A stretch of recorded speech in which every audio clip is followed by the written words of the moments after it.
Shalom, testing.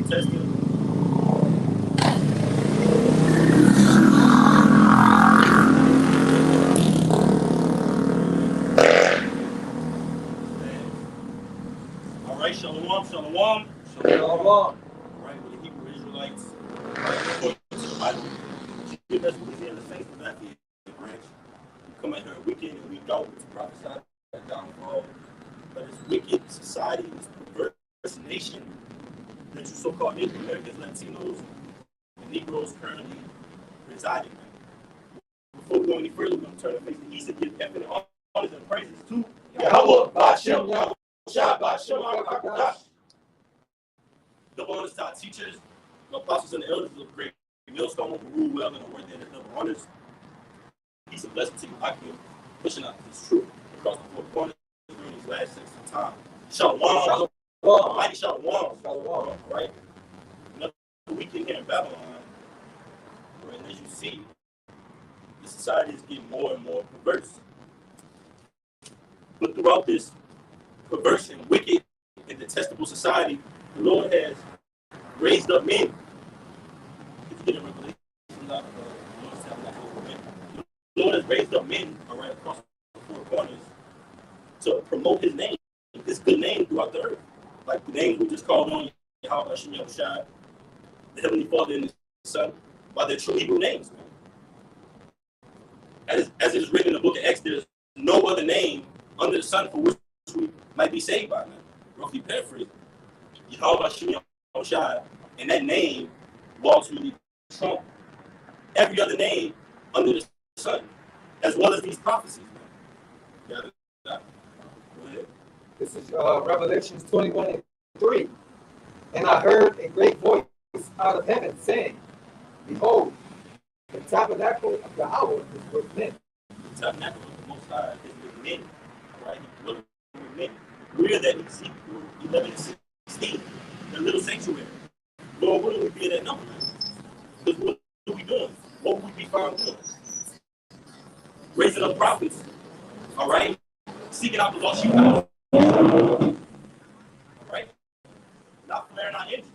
We're literally, this is how you spiritually flare your engine. If you want to promote anything, promote the Lord, man. You got it. One time. Right. Revelations 21:3. And I heard a great voice out of the heaven saying, Behold, the tabernacle of Yahweh is with men, and I will dwell with them. And I will wait. And I will dwell with them. And I will dwell with them. And how is the Most High ultimately dwelling with us? We're about to read in Jeremiah 1:9, man. All right? He spake it by the mouths of the prophets. All right?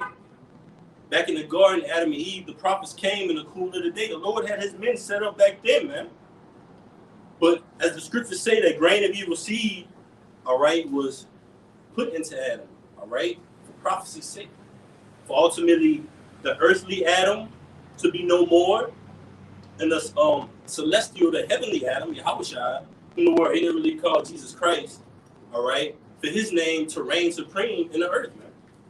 You got it, brother. God, again, this is Revelations 21:3. And I heard a great voice out of heaven saying, Behold, the tabernacle of Yahweh is with men, and he will dwell with them, and they shall be his people, and Yahweh himself shall be with them and be their power. And the part of the Lord dwelling with us is giving us his name. He's supping with us through the word, through Yahushua. Yahushua said in the book of John, roughly paraphrasing, no man coming to the Father except through me. How do you get to the Father? Through the Son. The book of John, first chapter, goes into the word was made flesh and dwelt amongst us. As a literal man, he embodied this, man. Yahushua embodied this, man. I am the Alpha and the Omega. And he just specifically said, my tabernacle is with men, with the prophets. Go ahead, brother. You got any more? Go ahead, brother. Go ahead, brother. This is Philippians chapter 2, verse 9. Wherefore Yahweh also hath highly exalted him, and given him a name which is above every name. Bring it out one more time. Philippians 2, verse 9. Wherefore Yahweh also hath highly exalted him and given him a name which is above every name. And can you ultimately read up from 6? Start at 6 to get the whole point. Start at 6, get the whole point. All right. Philippians chapter 2, verse 6. 5 to get the whole point. Salaki. Okay. Philippians chapter 2, verse 5. Let this mind be in you, which was also in Hamashiach Yahweh. And it is the same mind we arm ourselves to this day. And it comes with prophecy, foretelling. All right. The seers, the Lord has raised us up to ultimately say what's going to happen to Babylon before it actually happens. All right. So we're in the midst of all these things coming into play. What's going to stand at the end of the day? Our testimony, man. Revelation 19:10, the testimony of Yahushua is the spirit of prophecy. You go into that word prophecy, and it goes into the utterance of the Old Testament and the New Testament, man. Roughly paraphrasing, or the utterance of the Old Testament by New Testament prophecy. Because before the New Testament was written, what did they have to go by, man? The Old Testament, right? Yahushua said, I come in the volume of the book. So the prophets that have been before me and before the abode prophesied up to this point right now that we're living in, man. Whether you believe it or not. All right? Whether you have faith to believe it or not. That doesn't mean that tomorrow this place might go into a spiraling, an event that'll take it to a spiraling, man. The Lord is making these things happen through the planet Earth, not our own vain opinions. Go ahead, bro. You got something? Keep going, man. You got it. All right. Verse 6. Philippians 2, verse 6. Being in the form of Yahweh, thought it not robbery to be equal with Yahweh. Ooh, one more time. Give me wisdom of Solomon 7. Right? Go ahead. Philippians chapter 2, verse 6. Who being in the form of Yahweh. Right, he being in the form of him, meaning what? He came in the flesh. He was the image of Yahweh in the flesh. All right? And ultimately, we come in the image of Yahweh. So we're likened unto that same. That's why it says, all right, be not ashamed of the testimony of the Lord, nor of me, his prisoner. We're prisoners of the Lord, man. The Lord has us in this society for our due diligence to either be manifest that we're good or evil. It's no other thing, man. Either you're going to be destroyed or saved. But the Lord said he's raised up his men and have spoken by the mouth of the prophets, the holy prophets, man. From the apostles on down to the least of us. You got more? Go ahead. Read that one more time, then something time. All right, push up. Philippians chapter 2, verse 6. Who being in the form of Yahweh, thought it not robbery to be equal with Yahweh. Thought it not robbery to be equal with Yahweh. That's a cut to the Holy Trinity, man. He said he didn't want to be equal with the Lord. So how are they the same person? How are they the same entity? He said, no man coming to the Father except through me. They're saying, hey, me, the Father, come on. Oh, you can't come. Oh, you can come. All right? That's Yahushua. He's the word. He embodies that, man. He came in the flesh without a blemish. He was the ultimate physical representation of the ultimate sacrifice. That lamb without blemish, according to Revelation, the 5th chapter, it says, who under the earth, who under the heavens was worthy to open the seals? No man was worthy except Yahushua. He took the book out of him that said, all right? That shows that separation right there, roughly paraphrasing the Revelation, the 5th chapter. Man. Go ahead, brother.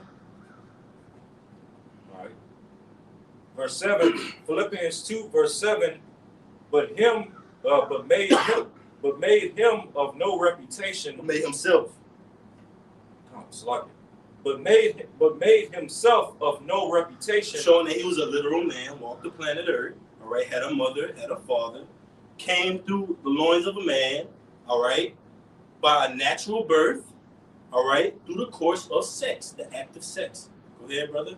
It says, but made himself of no reputation, and took upon him the form of a servant, and was made in the likeness of men. And was made in the likeness of men, because it tells you in the book of John, it says, all right, the word was made flesh and dwelt amongst us.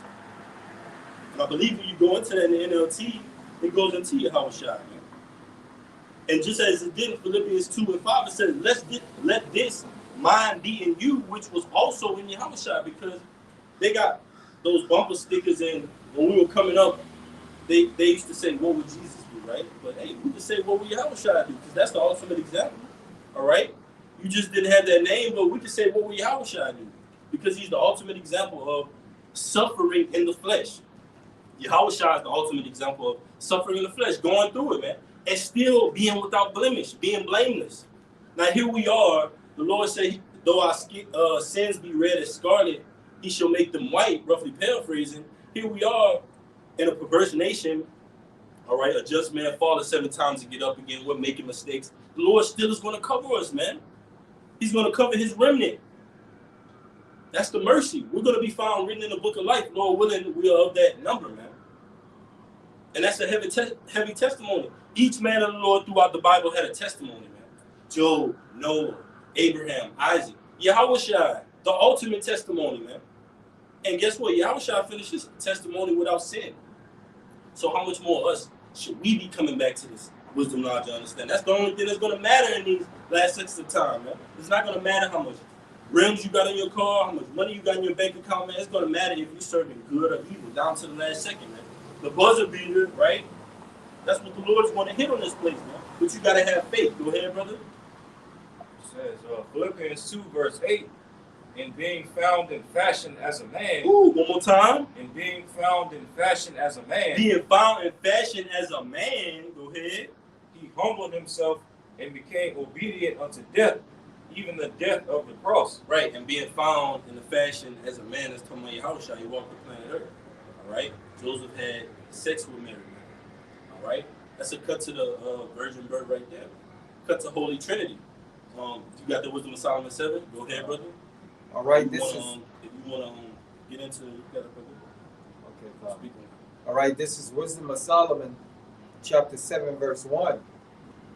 Wisdom of who? Wisdom of Solomon, chapter 7, verse 1. Solomon, King Solomon, which was also Yahushua. All right, go ahead. It says, I myself also am a mortal man. Am a what? Mortal man. It says here in Philippians 2 and 7, 8, it says, and being found and fashioned as a man. How was he fashioned as a man? It's going to tell you. Go ahead. It says, like to all. Like to all? Meaning what? He walked the planet Earth. So how is there some mythical, mysterious, angel had sex with Mary? Come on, man. This is the exact same thing that was going on in these times. It was the exact same thing that was going on in those times. Children being born, people going up, people coming in. All right? The same thing. Scripture says, is there anything new under the sun? Childbirth is the same way. It hasn't been another way, man. Go ahead, brother. It says, again, I'm going to read from the top. Wisdom of Solomon, chapter 7, verse 1. I myself also am a mortal man, like to all, and the offspring of him that was first made of earth. So King Solomon said, what? I'm the offspring of him. So he was offspring. He was the offspring. He was birthed into this world, man. Just as we were. Just as Yahushua was. Go ahead. Verse 2. It says, in my mother's womb was fashioned to be flesh in the time of 10 months. In what? It says, in my mother's womb was fashioned to be flesh in the time of 10 months. In his mother's womb, he was fashioned to be flesh in the time of 10 months. Could you give me 1 John 4:1 up? Just hold yours. I'm on us. Could you read that one more time? This is Wisdom of Solomon, chapter 7, verse 2. And in my mother's womb was fashioned to be flesh in the time of 10 months. In his mother's womb. So how did he get into his mother's womb? And how was he made in his mother's womb in fashion? Right? There's even a development stage in that. You have a child, they go through different trimesters or whatever it's called. Up until that 9th month, right? And then that child, you know, they're likened onto, all right, something that the Most High grows, a seed, sperma, right? Seed, sperma.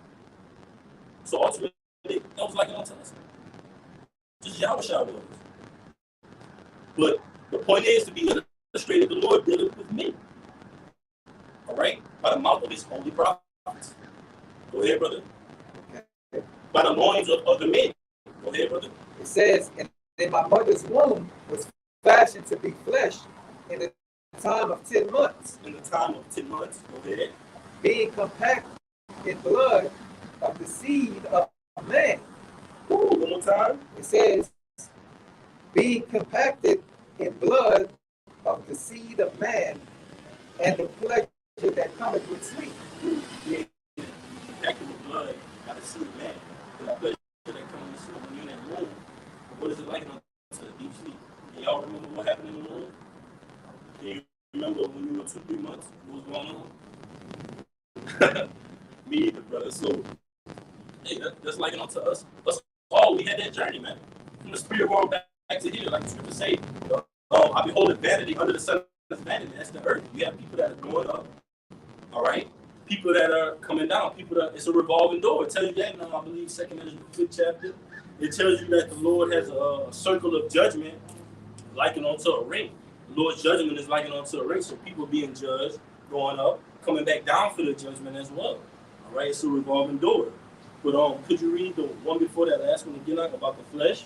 Okay, I can push read it up. over again. This is Wisdom of Solomon, chapter 2. Salakias, chapter 7, verse 2. And in my mother's womb was fashioned to be flesh. And in my mother's womb was fashioned to be what? To be flesh. To be flesh. This is John 1:14. I'm going to start at 1. In the beginning was the Word, and the Word, and that first God is talking about Yahweh, second is talking about Yahushua. The Word was with the Most High, and the Word was a power. That's what this really reads. The Word was with the Most High, and the Word was a power. All right? Alahayim, judges, rulers, powers. John 1:1. In the beginning was the Word, and the Word was with the Most High, and the Word was a power. All right? It says the same was in the beginning, all right, with the Most High. It says, and I'm going to jump down to verse 14, and the Word was made flesh. So Yahushua was made flesh, right? And Yahushua is what? The top ruler, the top judge, the top power, right? So it tells you in Colossians 1:15, who is the image of the invisible power? The invisible power, Yahweh. All right, it's the image of him being Yahushua, the firstborn of every creature, man. All right, the nation of Israel. Okay? I'm going to jump down to 14. John 1:14, and the Word was made flesh and dwelt among us. Did you get this in the NLT? I didn't go. And the Word was made flesh and dwelt among us, and we beheld his glory, the glory as of the only begotten of the Father. So why would it say it compares the Word to him, a person? Then it says the Word was made flesh. Then it compares the Word to the only begotten of the Father. That's explicitly talking about Yahushua. You cannot get around it. John 1:14. And the Word was made flesh and dwelt among us, and we beheld his glory, the glory as of the only begotten of the Father, full of grace and truth. And we preach Yahushua, man. All right? Because he's full of grace and truth. We're in the grace period right now, man. To come back, all right? There's going to be a great influx of people coming and asking about the 12 tribes chart. All right, is America really Babylon? What's the Quran?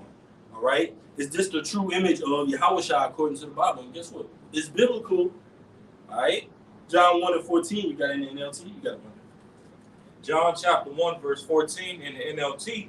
So the Word became human and made his home among us. He was full of unfailing love and faithfulness, and we have seen his glory, the glory of the Father's one and only Son. That's right. And Yahweh, whom the world ain't really called God, all right? He dealing with the man first and foremost, his son.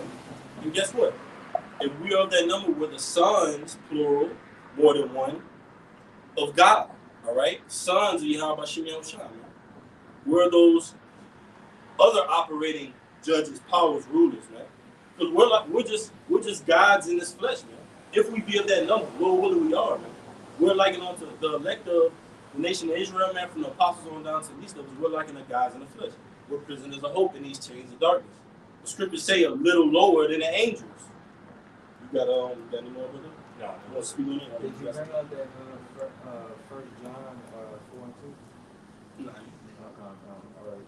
This is just backing up the brother furthermore going into how Yahushua, was walking on the earth in flesh, man. All right, this is 1 John 4 and 2. It says, hereby ye know that the spirit of Yahweh, every spirit that confesseth that Yahweh Shah Mashiach has come in the flesh is of Yahweh. So, all those that confess, the words of Yahweh Bashem Yahweh Shah, all right, know that what? Yahweh Shah came in the flesh, man. All right? He came in the same, he came to conquer the flesh, man. All right? He came to conquer the flesh, man. All right? To show what? To show the rest of us that it's possible, man. Yes. All right? How can we come in the flesh and our power not come in the flesh? If you believe. Now you ask a Christian that, they'll be just like, oh, what? They'll have that look like, huh? No, but you ultimately take them back to the scriptures, man. That's what's going to trump everything. This word, man, Yahweh Shai. And when he turns up, man, oh boy, when he turns up, man, when Yahweh Shai turns up, hey, if we are of that number, the scriptures identifies us as joint heirs. If you want to call this a will, you can. You liken the testament unto a will, right? Will, last living testament. This is what was left for us. Like the scriptures say, the law for heritage. This is what was left for us, left for men, all right, to lead and guide.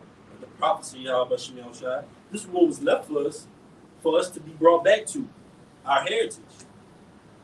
You got it, brother. You got anything? Still Go ahead and you can bring it up. God, this is Wisdom of Solomon, chapter 7, verse 2 again.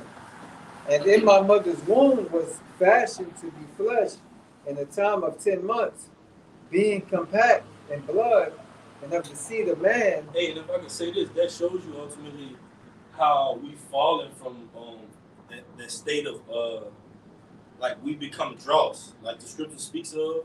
All right, that shows you right there because he was fashioned in 10 months, right? The average child, man, they ain't making it to 9 months. They premature. They are juiced up, should I say? I'm gonna just say it like that. All right, they full of these different chemicals, man. They're just being made little baby cyborgs, man. Yeah, more babies. Walking around here, shirt up to here, eating on a lollipop, man. Talking about I want this, I want that, give me that. Come on, man. 2 years old. What do you mean? This society has become completely perverse, man. It's upside down here, man. Like the scriptures say, women have been their oppressors and children rule over them, roughly paraphrasing. All right, that's the society to a T. So how can you not believe in this, man? The scriptures say that, man. It's in there, man. It's really in there. You really got to tell people this, like, it's really in there. Like, let them hear it. Hear it out. This is really what's about to happen here. Yes, it's true. Even though we look like this, we're in these chains of darkness, think about the message we're sending. Go ahead, brother. Think about prophecy. All right, it says, being compact in blood and of the seed of man, and the pleasure that cometh with sleep. Yes.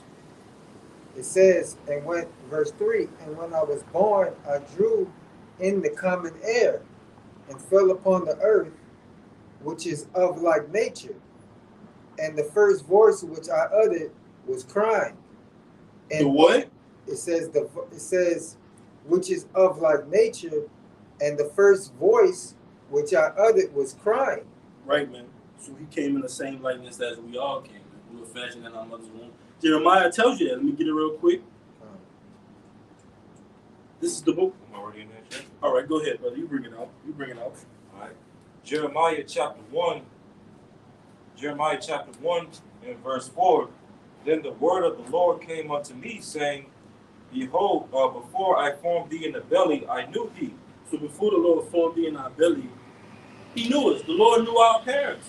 How much more, if the Lord knew us, how much more our parents that were going to bring forth us, man? If the Lord knew Yahweh Shah was going to come on the scene to fulfill prophecy, how much more did he know Joseph and Mary?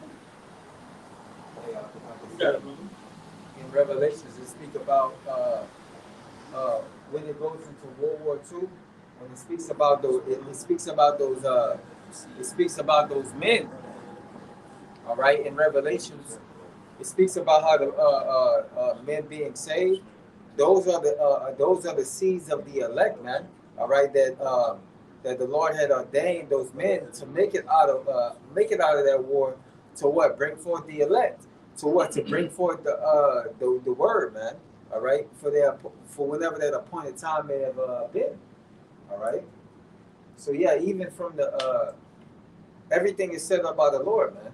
All right, and like the scriptures say, the Lord makes good His word. So, our great grandfathers, all right, from our fathers onto us now, man. The Lord has set it up to where they live and made it through whatever situations they made it through. So what? To bring forth the elect, man. All right, through that seed, which we're going into right now in Wisdom of Solomon. Okay. All right. You want me to continue there? You have I think it's still got me. Yeah, go ahead. Keep going. All right. Yeah. Okay. So it says, verse 3, and when I was born, I drew the common air and fell upon earth, which is of like nature, and the first voice which I uttered was crying, as all others do. That's right. And now we know we were all birthed in hospitals, man. So what the doctor said, is he crying yet? Is he crying yet?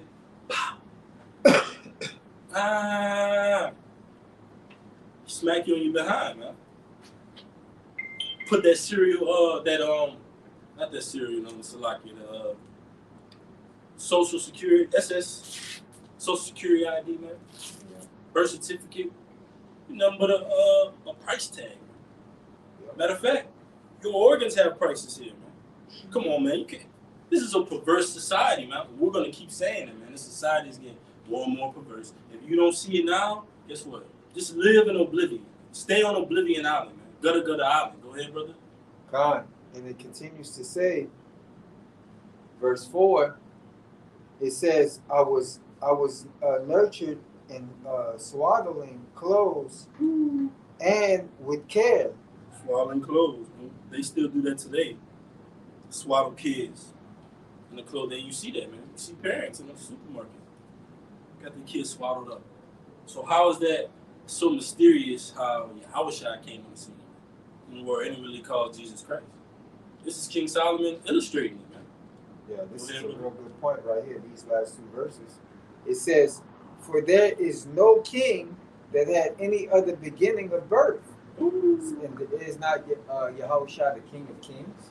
Okay, so what that tells you that Yahushua, even himself, came through what? Came through the conceiving, all right, through the seed, okay, through the roots, man, all right, and it continues to say, "For all men have one interest." It says, "For all men," verse 8, verse 6, "For all men have one entrance into life, and the liking going out." Man, all men have one interest into life and the liking going out. Meaning what? The birth by the act of sex, all right? And ultimately, your judgment, like the scriptures say, after death cometh the judgment, man. After this material decays, decomposes, your spirit, all right, which is an ancient spirit that's within you, all right, that defies this time, it ultimately is sent up for that judgment. You come back into your right mind, and then a cycle happens, and you're brought back on the planet Earth through your posterity, through the offsprings of your progenitors. This is that word seed, because you mentioned that, right? Off the online etymology, it's the word seed, and you can just stop me where you want it. It's the word seed. It says seed, that which may be sown. It says sowing, to sow. It says offspring, progeny, posterity. It says that from the meaning, here's the point, the meaning semen, male fecundating fluid. The meaning semen, male fecundating fluid. I'm not sure what that word means, but male fecundating fluid, man. That's right. We know what that means, man. Can you look up that word, so? All right, I get it. God. Because, yeah, it says sperm, man, all right, which is the seed. Okay, and if you look at sperm, okay, if you look at I guess you want to say the anatomy of a sperm cell. All right, and you look at you look at basically your brain and your spinal cord. That's basically what your sperm is, man. All right, it goes into the egg, okay, and then they had this new video that just came out that when the sperm enters into the egg, a flash of light begins, right, which is your spirit, okay, and then what? As we was reading in Wisdom of Solomon says that what you start to compact with blood. You know, you start to develop these different type of your arms, your fingers, at different types of and they'll show you they'll even have sizes of avocado, sizes of banana, sizes of melon at this stage, to the full birth. That's right.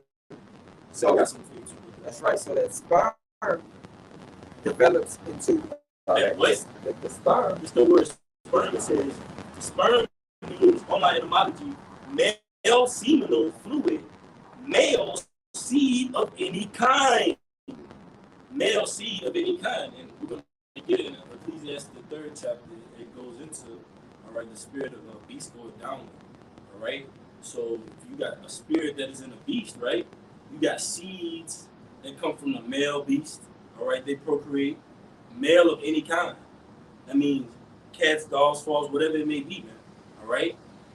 But ultimately, us, from the loins of a man, men, okay, the offspring, Lord willing, we have faith that goes back to Abraham, Isaac, and Jacob. All right. We believe that that's our posterity, man. All right. Sperm, it says, male seed of any kind, the seed of plants, also of animals, that which is sown to sow scattered. And scriptures tell you that there's a spirit of there's a flesh of different kinds, flesh of man, flesh of beast. All right. Guess what? What divided them was the knowledge and understanding. You got to select it. I just wanted to say that also kills the whole situation where they say, I'm mixed. No, you whatever your father is, man, because he just not said that the seed of whatever man.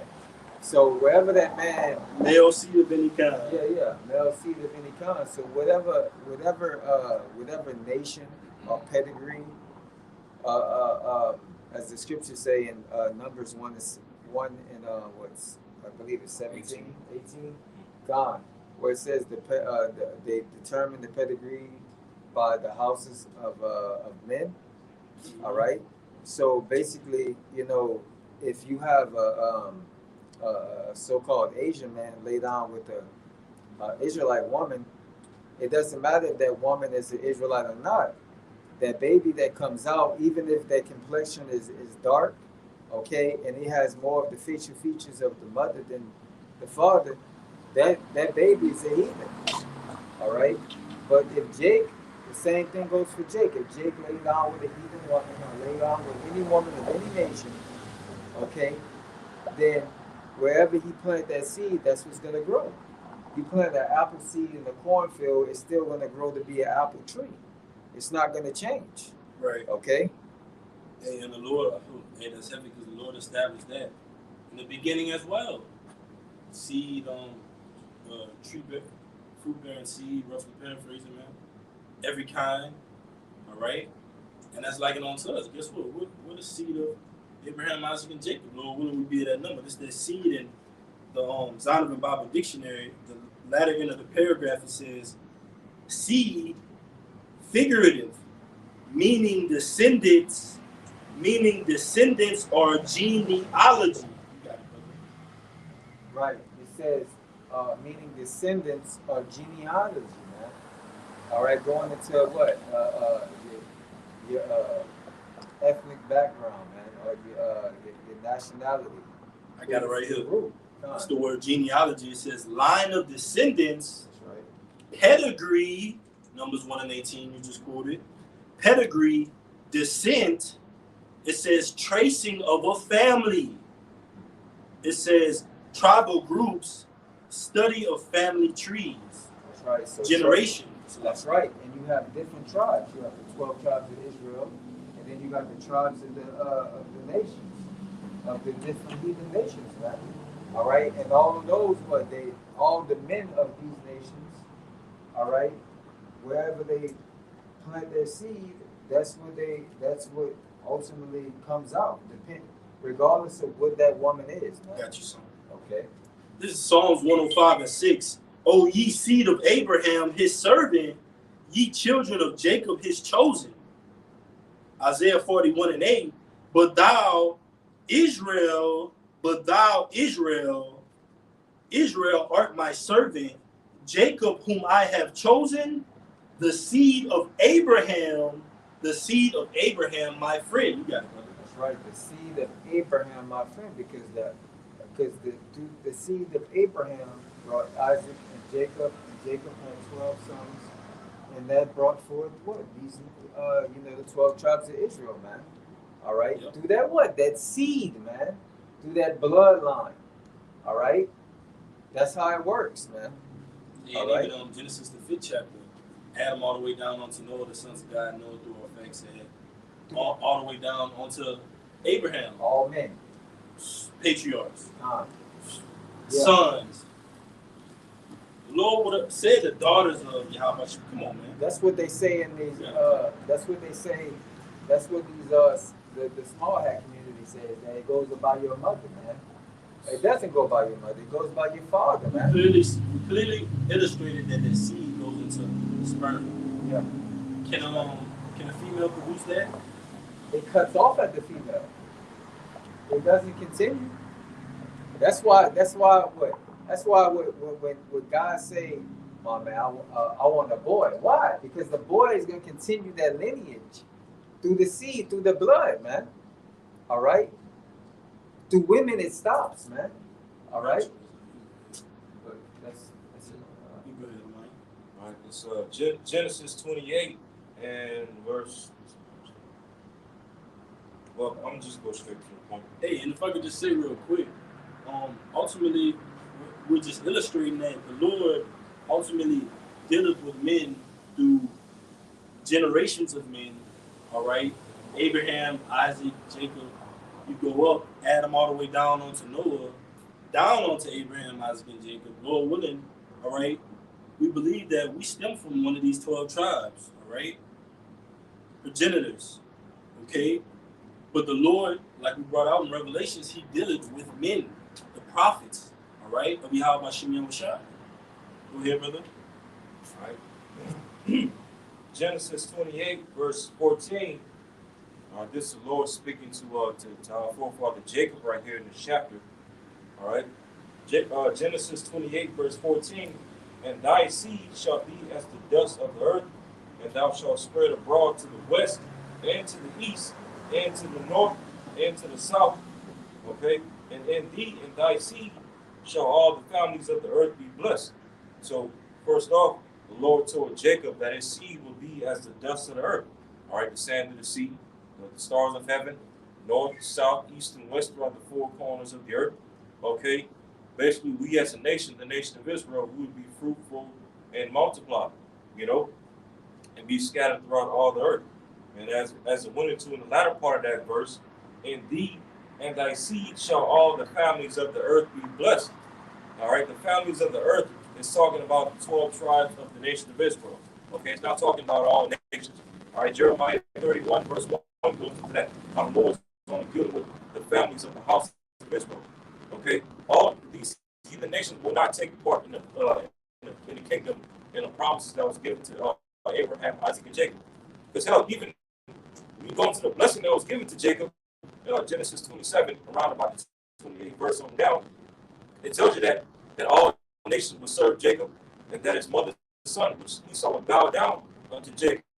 So showing you that all nations, when it says all families right here, will be blessed in the seed of Jacob, that's only talking about the Israelites, all 12 tribes. That's right. Because if you're in a state of having to serve another nation and bow down to another nation, that doesn't symbolize that you're blessed. That's a curse. But you got it up. And that's why you Jake out there, you double cursed, right? You got the wisdom, knowledge, and understanding that's out there, but you operating under the spirit of Egypt, man. Continually. The scriptures say, woe to you that go down to Egypt for help. This is just backing the brother up. This is Genesis 12:1, because the Lord ultimately, through Abraham, because ultimately it was a lineage. Adam all the way down onto Noah, Pakistan, down Eber, Peleg, Terah, roughly paraphrasing, down on to Abraham, man. So it is a hierarchy amongst our patriarchs. And we believe that we stem from that hierarchy, man. All right? Genesis 12:1. Now the Lord said unto Abraham, father of nations, get thee out of thy country and from thy kindred. Could somebody get that word kindred there? In Genesis 12:1. Genesis 12:1. Now the Lord has said unto Abram, get thee out of thy country and from thy kindred and from thy father's house unto a land that I will show thee. Verse 2. And I will make of thee a great nation, and I will bless thee and make thy name great. And the brother just illustrated how that blessing went down onto who? Jacob. All right. Jacob's name was later changed onto Israel. The Lord said, Israel, my chosen seed. We're back.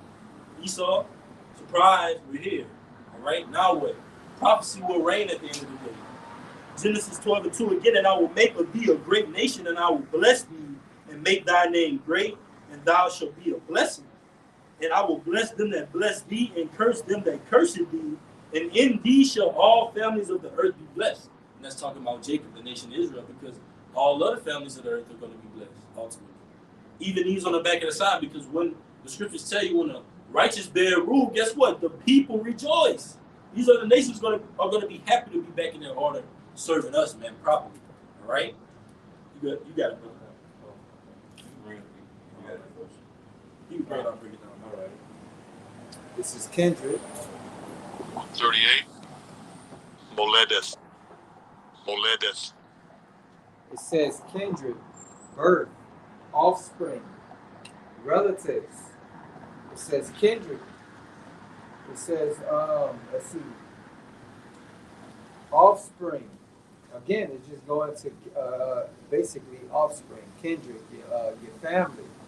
All right, of that bloodline. Okay, like Jake like to say in the South, my kinfolk. All right, which is what your family, man. All right. Let's see. That's the etymology? That's the blue letter. Want to get the Do they have anything on Jacob in there? Let's see. 12 tribes? It says. It must be another one in Revelation. You go ahead, if you don't see it. It says by implication, lineage, native country, also offspring, family, begotten, born, kindred, native. You got it, bro. All right. So yeah, basically again, this is going into. I'll read the Strong's definition. All right. It says lineage. It says offspring again. It says family. All right. So yeah, man. Okay. Let me go into that word lineage in the Google. It says ancestry, family, roots. It says origin, race, bloodline, pedigree. Right. Origin, race. That cuts the whole. We're racist. Yeah. What's that word you just read? Origin. What's the word you just read? No. Lineage. That's talking about lineage. So it says the word lineage means race. So if we're racist, what for our lineage? What for our people, man? What's wrong with that? Stock. Ooh, man. Pedigree. All those things fall in line, man. Like you quoted Numbers 1 and 18, brother. I got one after you. Yeah, you got it, brother. Yeah, because basically what the brother's going into, when the Lord told Abraham to separate from his kindred, it was basically letting Abraham letting him know, hey, look, I'm speaking with you, I'm going to deal with you, but first, before I start dealing with you, bro. All right. How you doing, brother? How you doing? Can we help you? You got Yeah. any questions? I know exactly what's happening, but I wanted to ask you, how can I get a poster like this? It wouldn't let me order it online. You say you know exactly what's happening. What's I happening? know who you are. I know who you are, Israelites. Okay. Israelites. So we are Israelites. I know what this is. This is Caesar Borgia or whatever his name is. And yeah, I understand where you're coming from. Yeah. So you teach? Is what you're saying? I don't teach. I don't Just- personally. Okay. But I am aware. Okay. I am Well, we're aware. going to bring out the scriptures. You're welcome to be edified. The next question. Go ahead, brother. Okay, and it also said breeding as well. Mm-hmm. Okay, going into what we spoke about earlier about going into Wisdom of Solomon 7. All right, going into how he was compacting the womb, and that comes by what? Breeding, man. It comes by the seed. Okay? Seed. That's right. You get a word for you, huh? Because you said the seed, and we brought that out earlier. The seed going into the sperma, right? The sperm of a male seed of any kind. We just bring a word out we usually get, but you got it on yours. It's the word in the Zondervan Bible Dictionary.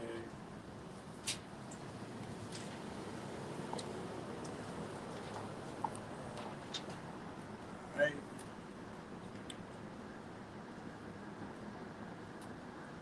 What you looking for? See? No, I'm looking for marriage. Here we go. All right. It's the word marriage from the Zondervan Bible Dictionary. And at the beginning it says, page 345, it says, marriage. Marriage is an intimate, personal union to which a man and woman consent. Joseph and Mary, they were married, right? To which a man and woman consent, consummated and continuously nourished by sexual intercourse and perfected in a lifelong partnership of mutual love and commitment. That's right. So that's the definition of marriage, which means what? It means that marriage is when a man cuts into a woman, goes into a woman. Yeah. Okay, that's what true marriage is according to the scriptures. Okay, it's not where a man bend down on one knee with a ring and asks a woman to marry him, man. All right, that goes into the whole Queen of Heaven worship. What you said, to cut? Yeah. It's that word. It's the word sex off the online etymology. All right, the word sex off the online etymology. It says sex. It says to divide or cut. To divide or cut. Sakar, to divide or cut. You got it, bro. That's right, to divide or to cut, man. I mean, a man putting his rod into a woman and what? Breaking her heart. Or what? Putting his rod. Man, the key point. Brother said a man. All right? The seed of men. That's how we all ultimately formed here, man. Yeah. But if you're living in this perverse society, this society teaches backwards. Look what they did to us through the course of slavery. All right? Bug breaking, auction blocks. All right? A girl for one, boy for. That was Esau Edom. He separated us, man. Trying to, guess what? Take us away from our lineage and our heritage. But guess what? We were brought back. But ultimately, we were brought back through the Lord's event. Brother illustrated Revelation, the Lord dwelling in a tabernacle of men. You got it, brother. Yeah. That's right, man. All right, so yeah, man, again, You got a word for you too. Con. Again, so the whole marriage thing is what? It's a con, man. It's a con to get money out of you, man. As the brother said, what? Whenever you're born into this world, you're given a birth certificate, man. Yeah. And on that birth certificate, We were born here by marriages. That's right. You got it, brother. Yeah, you're given a birth certificate with a social security number, which is nothing but a serial number. Okay, your name is in all caps, which means that you are part of the corporation now. Okay, so that what that your parents will train you up as a good little boy or girl, go to school, go to their systems, waking up early in the morning to go to school, only to be training you up to where you're being able to when you actually go out there to go get a job, that what you already used to and adapt to the whole to the whole system, man. All right. Yeah. You know. Mm-hmm. So what? And then what? They again going into the marriage, man. All right, it being about money. All right, because marriages don't even last, man. All right. Yeah, marriages according to this society. Yeah, man. marriage according to this society don't last that very long, man. Especially now these days, okay? Because the love of many has waxed cold, man. All right. This that word kindred, the one that you had brought. This the one from the New Testament. All right. It says, get it real quick. Strong's G 5443. Foulet. It says, kindred.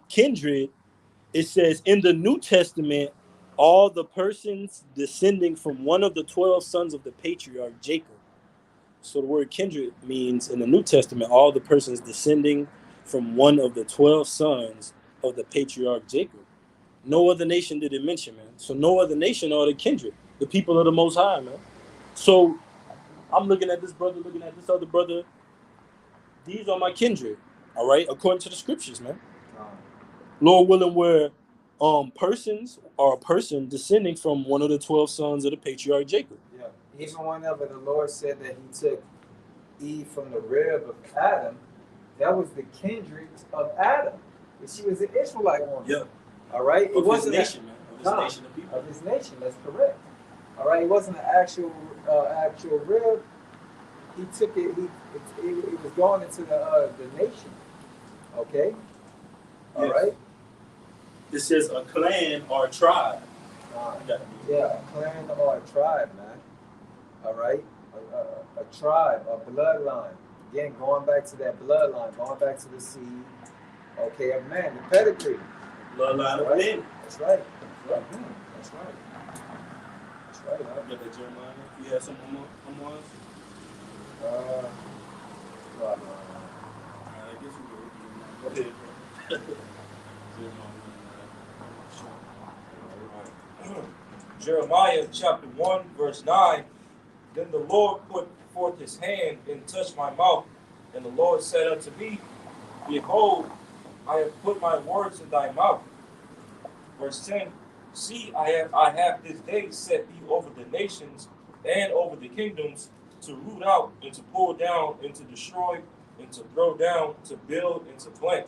One more time. All right, Jeremiah chapter 1, verse 9. Then the Lord put forth his hand and touched my mouth. And the Lord said unto me, Behold, I have put my words in thy mouth. Right, and from the apostles on down to the least of us, all right, Amos 3 and 6 are, we're examples of that, all right, of being raised up and being ambassadors of the Lord. And we don't only foretell of these things on camera, but off the camera, we are operating as ambassadors of the Lord, according to the scriptures, man. So it's going to be made manifest through these hard, perilous times who the Lord's chosen are, who his chosen men are. It says, acceptable men in the furnace of adversity. And that's the point I pretty much want to illustrate, that the Lord dealing with men on the planet Earth through the seed of men, all right, the sons of God all the way down onto Abraham, Isaac, and Jacob, through the kindreds, all right, many tongues, looking like many people, all right, but having the spirit of power, Yahweh Shemiah Shah, man. The tabernacle of the Most High is with men. Go ahead, brother. You have something on? Go ahead, brother. God, this is Amos 3 and 6. And it says, Shall a trumpet be blown in the city, and the people be not afraid? We're blowing a trumpet right now. We're speaking of the lyrics, that new song that speaks of in Revelation, the 5th chapter. And you can get that after that, Revelation, the 5th chapter, where it goes into that new song, and it goes into the kindreds. But we're speaking of that Revelation, the 5th chapter, the 14th chapter, these lyrics, man. We have a couple of them in front of us, man. Fear Yahweh Shemiah Shah. Don't take the Karama, and America is going to be destroyed, man. That's the new song that we sing. Ultimately, that the Lord is going to throw Pharaoh, his riders and their horses, the horsemen, into that sea, man, of nuclear fire. You got it on us? You got some more? Go ahead. God. Verse Amos 3 and 6, it says, Shall a trumpet be blown in the city, and the people not be afraid? Shall there be evil in the city, and the Lord have not done it? So if there's evil in the city, the Lord has surely done it. Go ahead. It says, surely the Lord Yahweh will do nothing, but he revealed his secrets unto his servants, the prophets. He revealed his secrets unto his servants, the prophets. All right? Jeremiah, Nehemiah, Obadiah, Malachi. All right? So on and so forth, man. Isaiah, Hosea. All right? Joshua.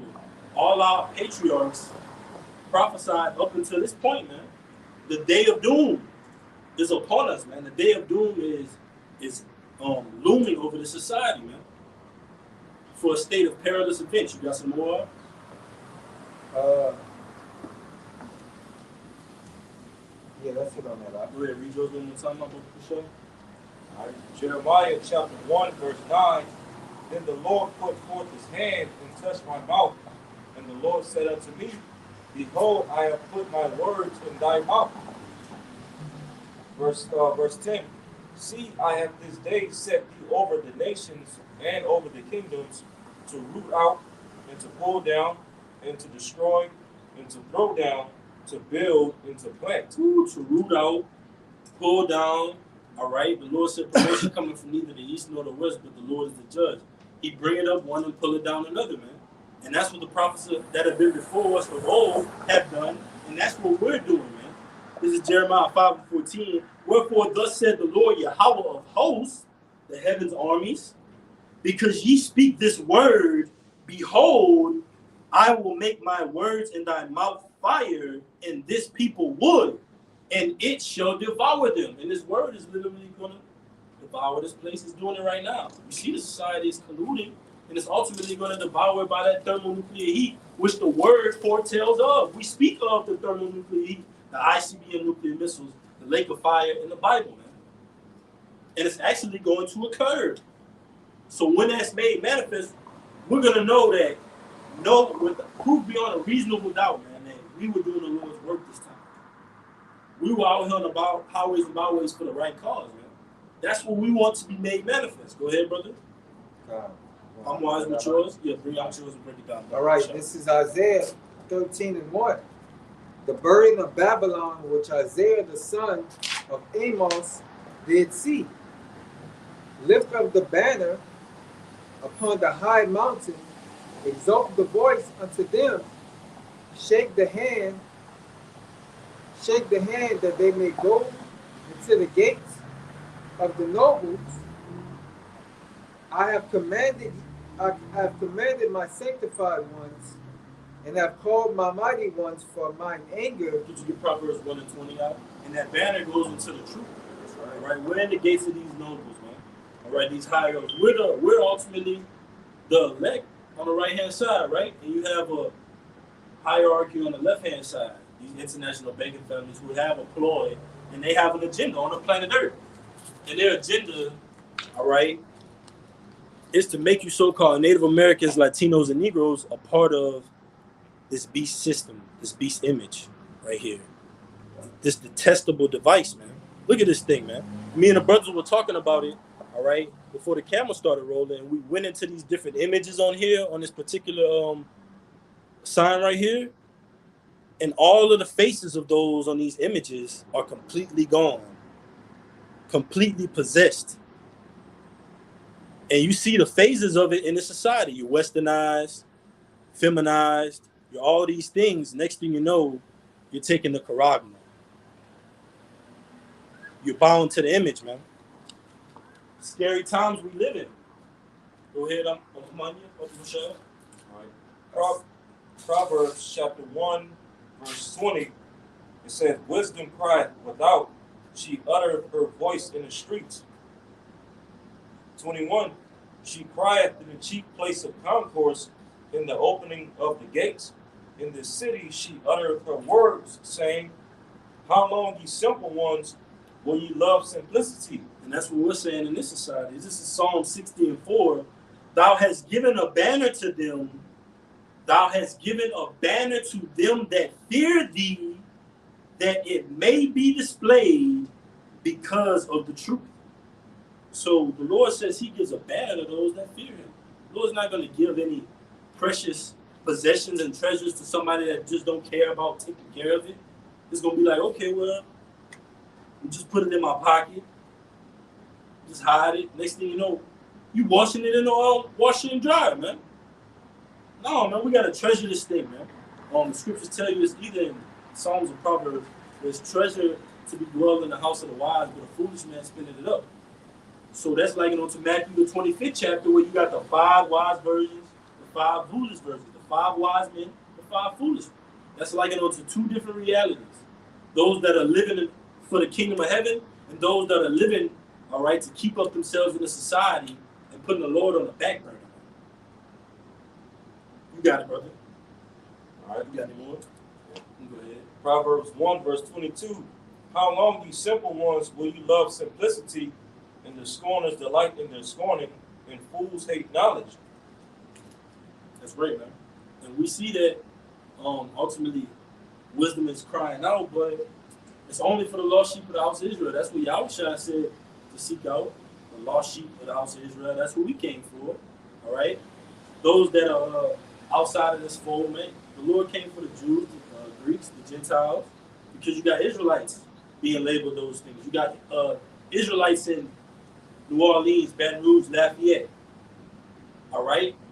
Repping south this, north this, east this, west that, this block, that hood, man. The law said he gave us the law for our heritage, man. The scriptures, the law fulfilled through Yahushua tells us the do's and don'ts, man. And if you're abiding by it, you're not going to take this for granted. Sorry. Go ahead. But like Friday we have our exam. You at 21? You at 21?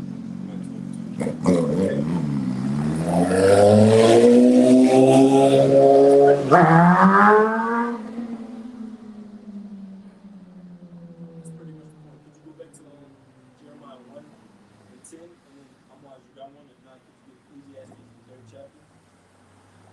And you can bring out if you have something. You got it. Jeremiah chapter 1 verse 10. See, I have this day set thee over the nations. Over the nations, the Lord said, ask thee, and I shall give thee the heathen for thine inheritance.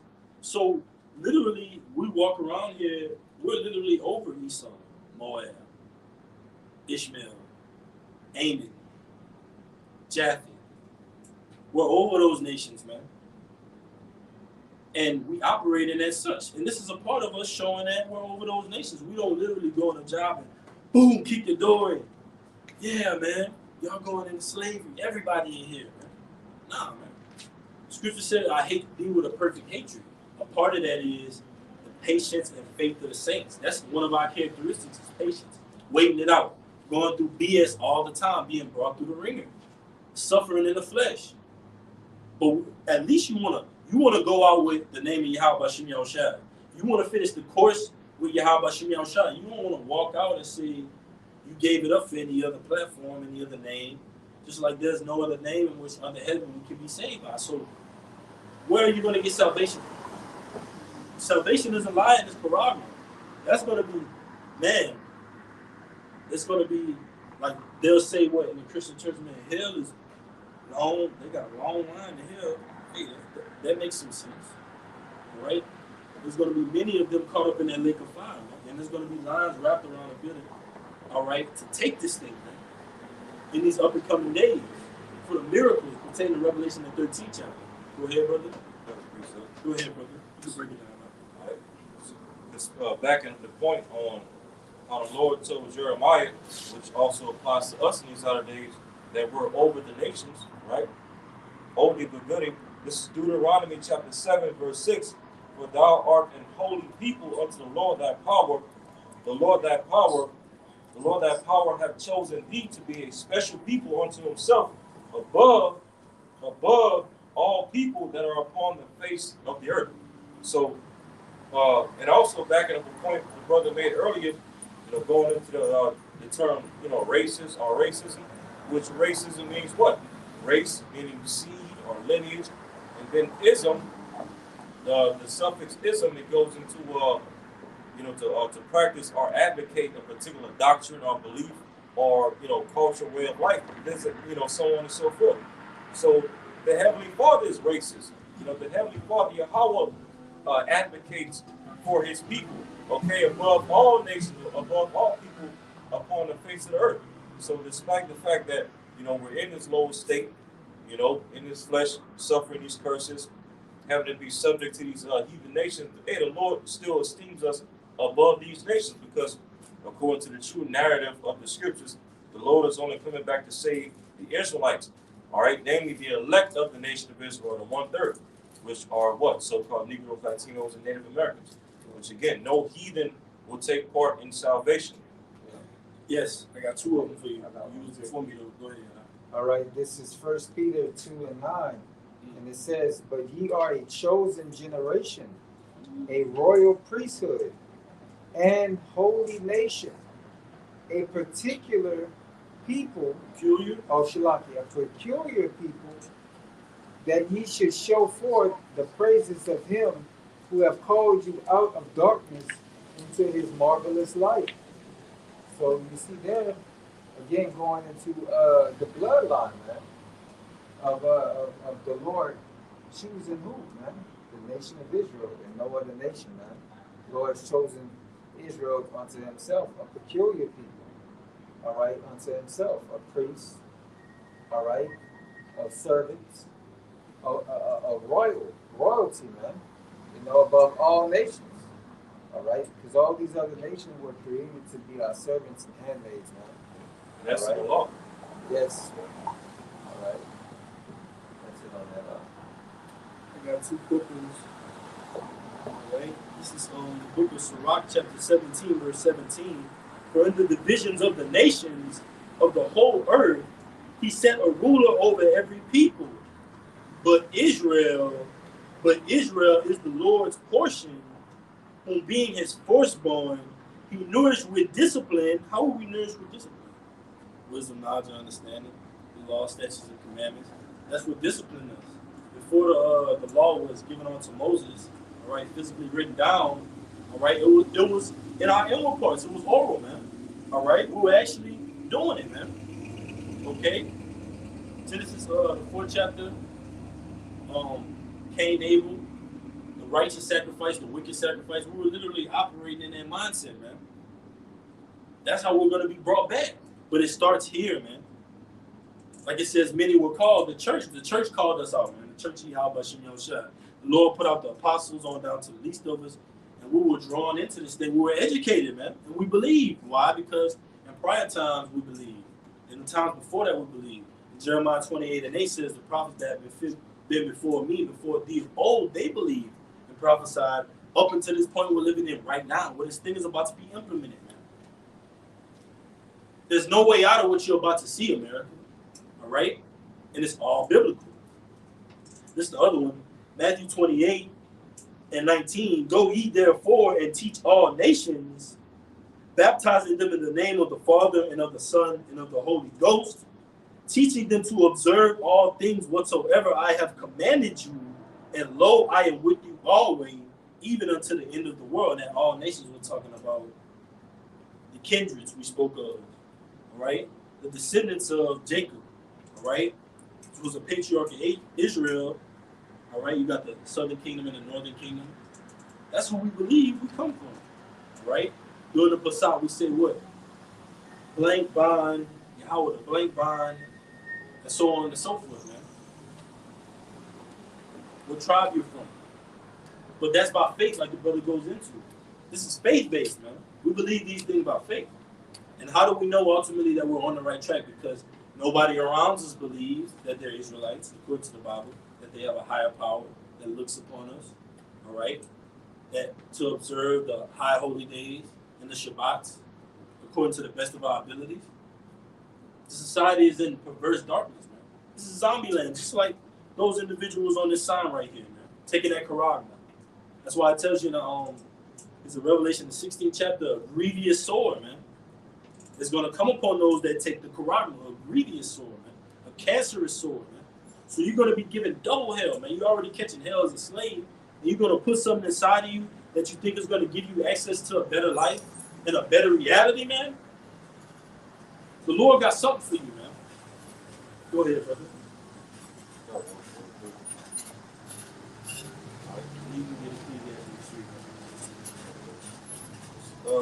Isaiah chapter 36, Isaiah chapter 36, verse 6.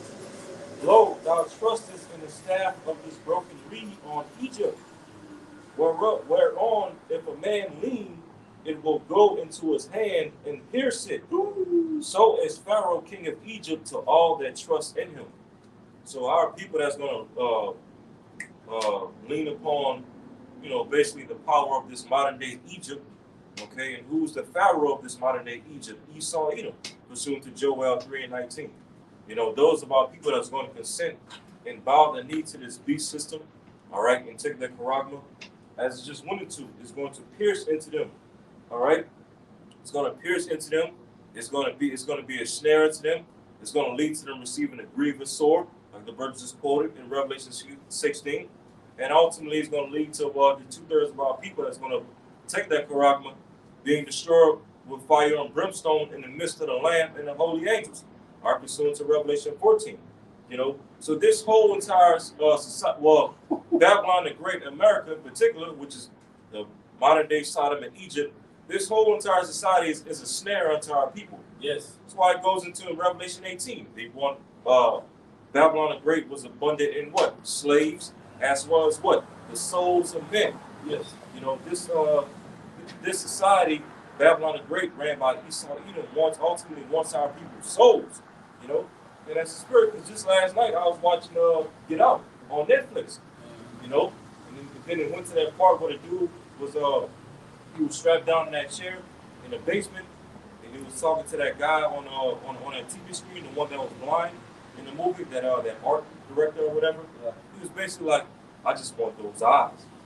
Talking to Daniel Kaluuya, I believe that's his name, Daniel Kaluuya. Something say this as well. He also said they also said, man, he was like, I want those eyes, but he was also like, I want to know what's in your mind. I want to know what's like, basically like your spirit, man. Yeah. It's like I want to own your spirit, basically. It's what Esau want to do, man. Hey, and they showed you that, like when you watch Get Out, they showed you that when you pay attention to those, like all the Jake characters that was around the house, like Georgina, that the one that played the maid, and the other Jake that was like working in the field, cutting the wood and stuff like that, and even the other one that showed up at the party that was like at the beginning of the movie and they kidnapped, like it showed them basically like them being in that hypnotized state. They were basically being controlled by the grandparents of that family.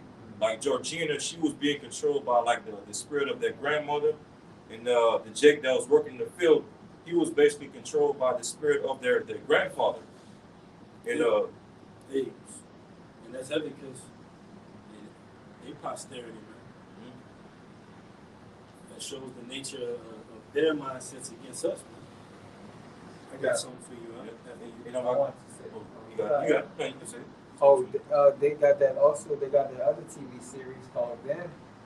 When you was when you go into, if you watch the latter part, the last few episodes where it goes into that priest, and the priest is like, you are chosen people, but you disobeyed and you broke the law, and so forth and so on, man. And then what? Throughout that whole TV series, it goes into how basically Jake is cursed, man. And that how Esau furthered the affliction, and that how Jake hate themselves, man. But really, we are holy people. We are special people unto the Lord, man. That stereotype that's been beaten onto our people to where they hate each other, man.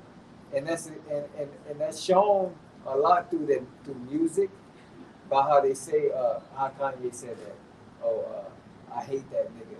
Or this, that, and the third, man. All that hate speech against your own people, man. So yeah, man, the Lord really did a number on us, man. And he really knew what he was doing whenever he put the curses on us, man. Yeah. All right? And then you completely do it. You trusted in the system, just to back your brother up, man. The Lord already did a number on us as a people, and if you decide to buck up against the Lord in the grand finale, man, you're gonna be utterly blot out, man. All right, like the scripture say, those that wait to everlasting life and others to shame, man. You don't want to put your head down, man. Isaiah 36:6 in the NLT, because like the brother was going into, those snares of Babylon will pierce you through. All right, that's like another trust in the system. But you won't walk into a booby trap and see what happens, what's down there in that booby trap, if it won't pierce you through, right? Or if it's not something that's down there waiting to devour you. Isaiah 36:6 in the NLT, O Egypt, if you lean on Egypt, oh, Salaki, the Lord is being sarcastic. Isaiah 36:6 in the NLT, on Egypt, question mark? If you lean on Egypt, it will be like a reed that splinters beneath your weight and pierces your hand. And this is a shot to Sleepy Joe. It says, Pharaoh, the king of Egypt, is completely unreliable. Hey, man. And that's plain, man. And that's like, so is the ruler, so is the people, so is the system. The society is unreliable. This society is about to collapse. It can happen. It's a notification away, man. And it's biblical. We're going to keep going back to that. Go ahead, brother. Yep. You got it. So, leaning upon this modern day Egypt, America is a snare unto our people that's going to lead to their hands being pierced. All right, their right hand or their forehead, which we know is talking about the Revelation 13:16, the Karagma. Okay, because that Karagma, when Esau implements it, he's going to push it as peace and safety and a solution to all the chaos that's going to be going on in the earth very, very soon. But it was ultimately a snare. And ultimately, because, as it tells you in Revelation 13, we know that the Karagma is going to be for the use of buying and selling, but it goes beyond that. It's going to be a tool used by Esau to ultimately control you.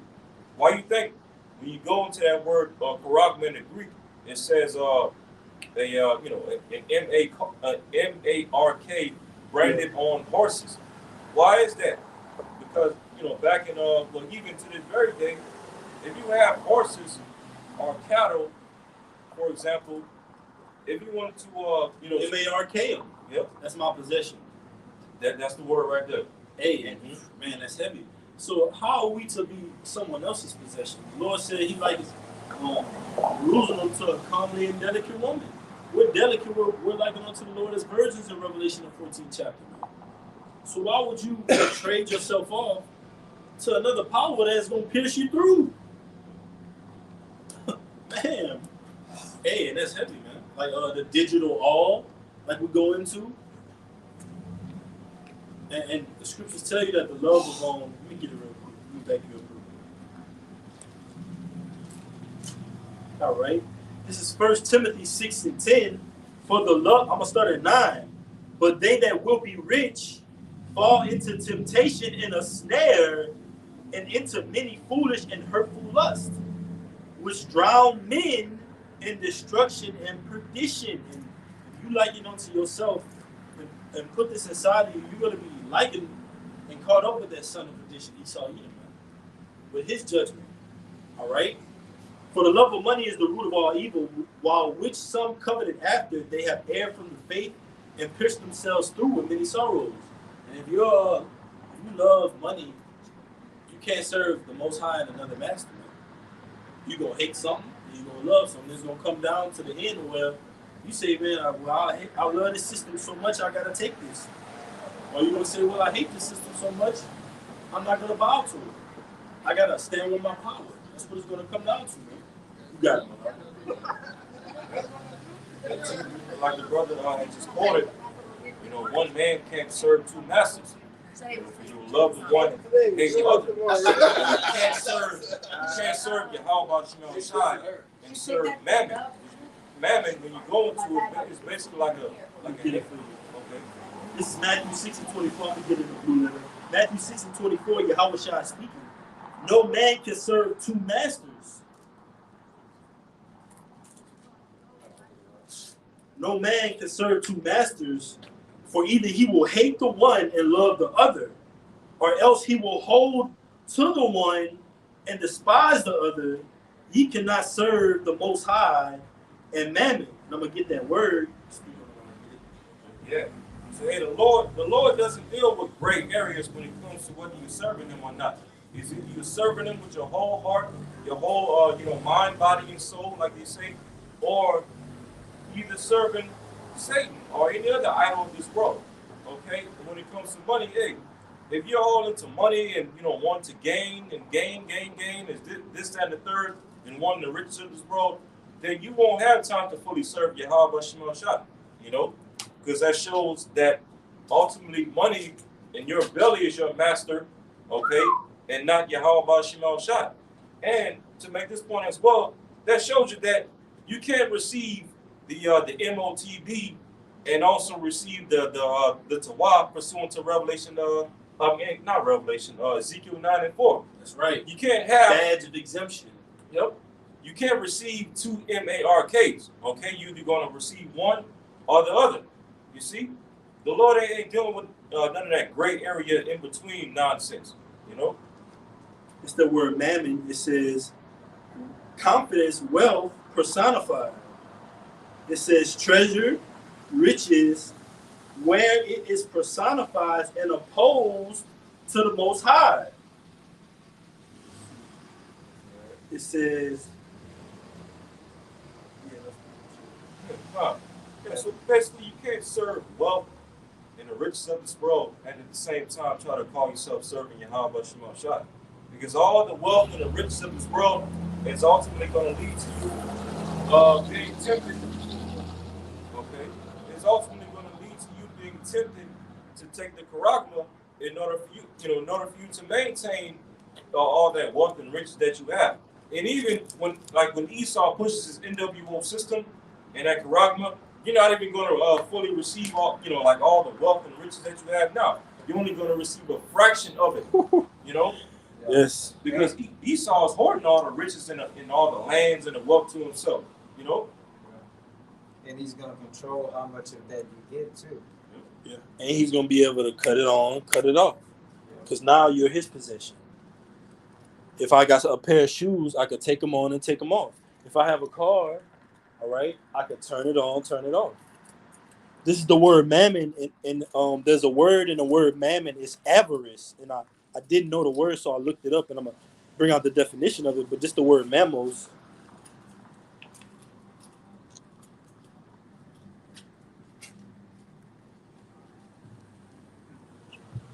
$31.26. Mamonas. Mamonas, it says mamonas, and then in the definition it says avarice, spelled Avarice. And I looked it up, and it says on the online etymology, it says avarice. It says the desire of gaining and possessing wealth. It says greed, covetousness, inordinate desire, greedy, grasping, craving, long for, be eager. It says to enjoy, consume, refreshment, food. Refreshment, food. You got it, brother. And God, hey, yep. And that basically it basically goes in like Your belly. Yep. Basically making your desires and your fleshly lusts and your fleshly wants an idol. That's right. You're clinging more to your wants and your need in this world more than the wants and needs of Yahweh Shema Shah. That's right. Why it tells you in Colossians 3, verse 1 on down, set your affection on things above and not the things below on the earth. Because the things of this world, the fashion of this world is getting ready to pass away. The riches, the wealth, okay, the powers of Esau, Edom, and his elites, and you see the nations. So if you trust these things, then ultimately you're going to perish right along with these devils.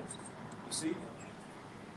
That's right, man. 'Cause we saw a great example of that whenever that first P hit, man. When the first P hit, everybody was so concerned about their jobs and how they was gonna make it, man. Yep, they went and got juiced up, man, on a false flag. They went and got juiced up, you know what I'm saying, and fears of that they were gonna lose their jobs. And fears of what? They was gonna lose their assets, the things that they worked hard for all those years. Their mortgage, that they put on the money that they put into the mortgage after all those years. All right, that that just shows you, man, that when this Quran comes, as we've been speaking about, it's gonna be nothing. It's gonna be nothing for these people to want to line up and take it, man, because they don't have faith outside of anything besides what they see in this world, man, in this society. They don't have no faith in anything else, man. All right. So what? They're gonna fall. They're gonna fall to this, man. All right. They're gonna fall to that. They're gonna fall to this image, man. All right. You got it. Out. 1 Corinthians 7:31. And they that use this world as not abusing it, for the fashion of this world passeth away. That's right, man. So we use this world, man. All right. We in the world, but we not of the world, man. All right. We're just passing through. Okay.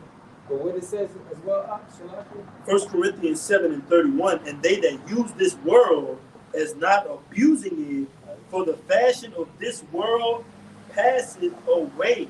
That's right, the fashion of this world passeth away, man.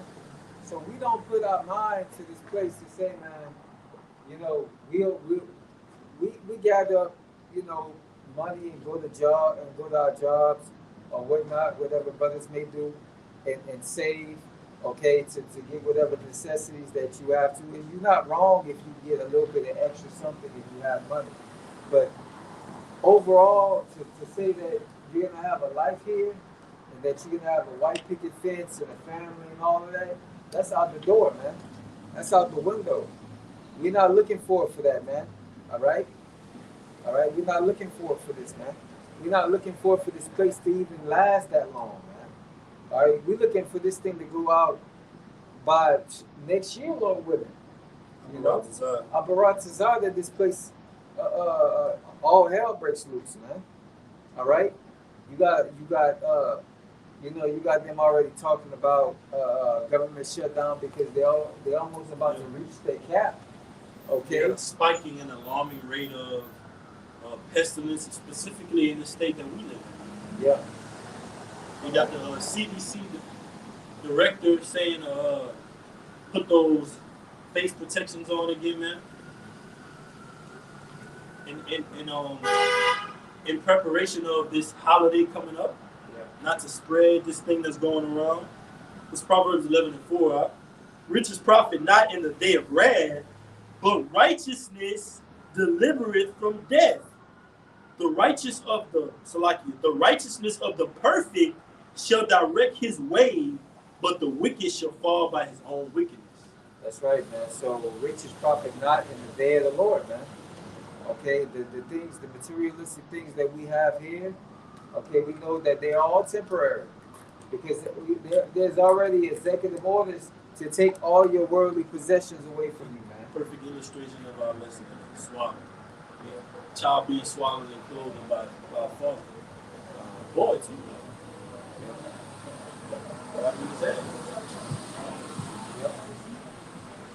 But yeah, man, as he said, man, that the righteous, what? Can you read that one more time, Papa Shah? This is the book of Proverbs, chapter 11, verse 4. Richest prophet not in the day of wrath, but righteousness delivereth from death. The righteousness of the perfect shall direct his way, but the wicked shall fall by his own wickedness. That's right. So the wicked are gonna fall by their own wickedness, man. Which is what? That filling of their belly, man. All right? Receiving of their constellation. They have received their constellation, man. And the constellation is their what? Their their cars, their jewelry, their houses, okay, their families, all right, which they chose over the Lord, man. Okay? So what? They're gonna fall by those things, man. All right? And the Lord is looking for men to be able to sacrifice the things right now, so that way what? That you can fully enjoy them later, man. Because you really can't enjoy anything right now, man.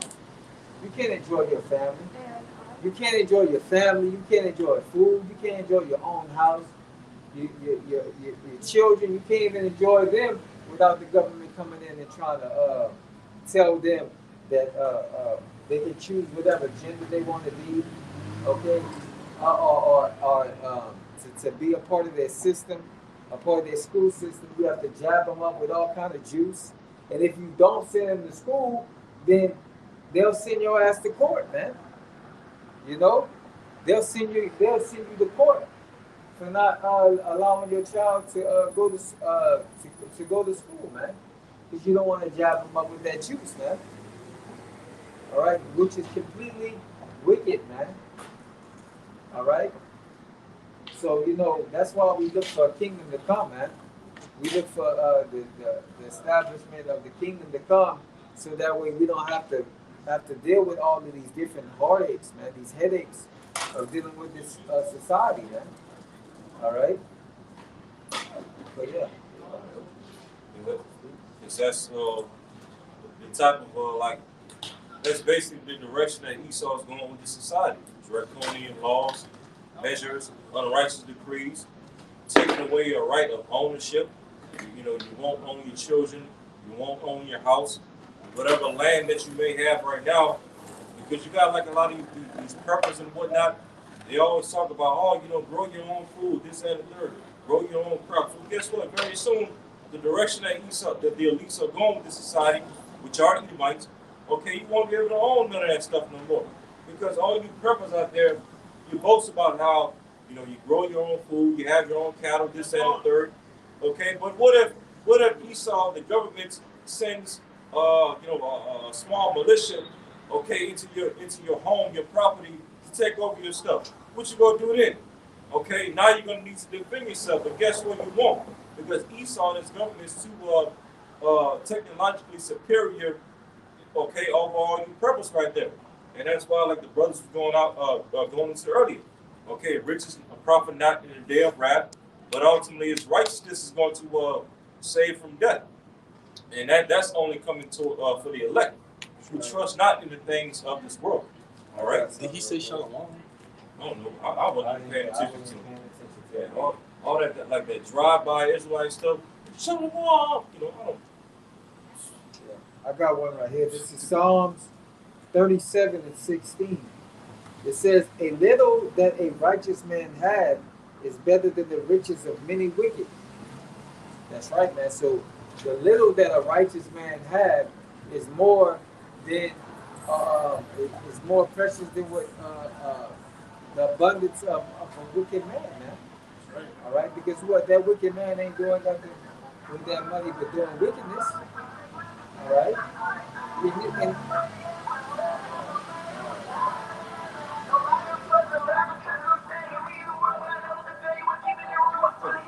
That's all I be seeing back in my hometown. Like a lot of these young dudes look like they fresh out of high school or just into college, riding these big ass trucks Yeah. with the what they call the Carolina squat. And that's an example of what I just read. Yeah. You got money, and you spend it on what? Dumb shit, man. You know? You ask him his nationality, he's gonna tell you a rap group. That in his mind, he's a part of it. Go ahead, brother. But yeah, I got something too. but yeah, the little that a righteousness have is better than the wicked man, and we see a great example of that because of what? Who is ruling right now? Esau Edom. All right, these rich banking families that own all the money in the world. Okay, and what are they doing? They're funding both sides of the war. They're causing all kind of mischief. Okay, they own all of these different companies. Okay, the food, the medicine. All right, the television, corrupting the mind, corrupting all three of them, man. All right, corrupting all three. All right, they give you medicines that way you have to keep on coming back to them. They feed you television with lies. All right, and propaganda. All right, and the food is defiled. Okay, along with everything else, man. A lot of the foods that are here in America are banned in a lot of other countries, man. All right, and now you have a house divided. You have California that they ban some of some of those items like Skittles. What else did they ban? Sour Patch Kids. Um, all these. Hey, and then they'll have it. You'll be able to go. Just that's why scriptures say how people destroy for lack of knowledge. Just read back the label.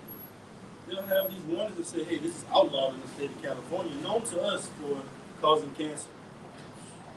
They be like, man, I grew up on that. What? We're supposed to renew our minds. New creatures, man. Yeah. Old man is past. Bring in that new man that's ready to receive that incorruptible body. That's walking after the image of Yahushua. This is Job 13:4. But ye are forgers of lies. Ye are all physicians of no value. Right?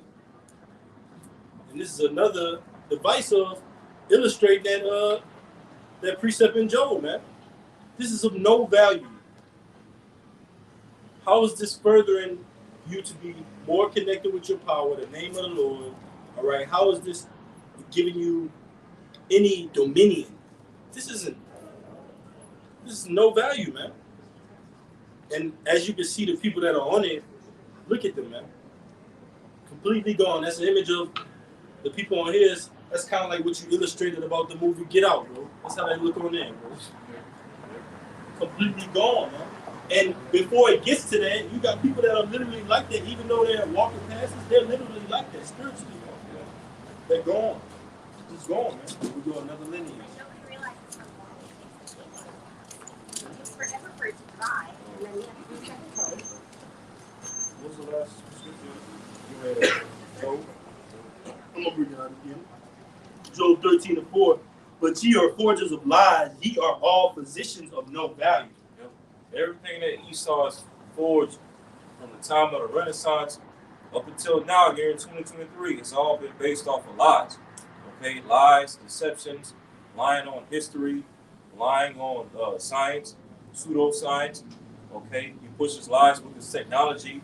All right, his money system is all one big lie. The whole Federal Reserve System. Yes. Everything that this man has set up is all based off of a lie. And Esau's last greatest lie that he's going to push before the Lord comes and destroy him is going to be that Quran. That's going to be Esau Edom's last great lie. You see, because he's going to push that Quran as some form of solution for all the chaos that's going to be going on in the earth before Esau pushes it out. He's going to push it as peace and safety. All right, but then what's going to pursue after that? Destruction is going to forge it. Yep. Hey, I got something for you too.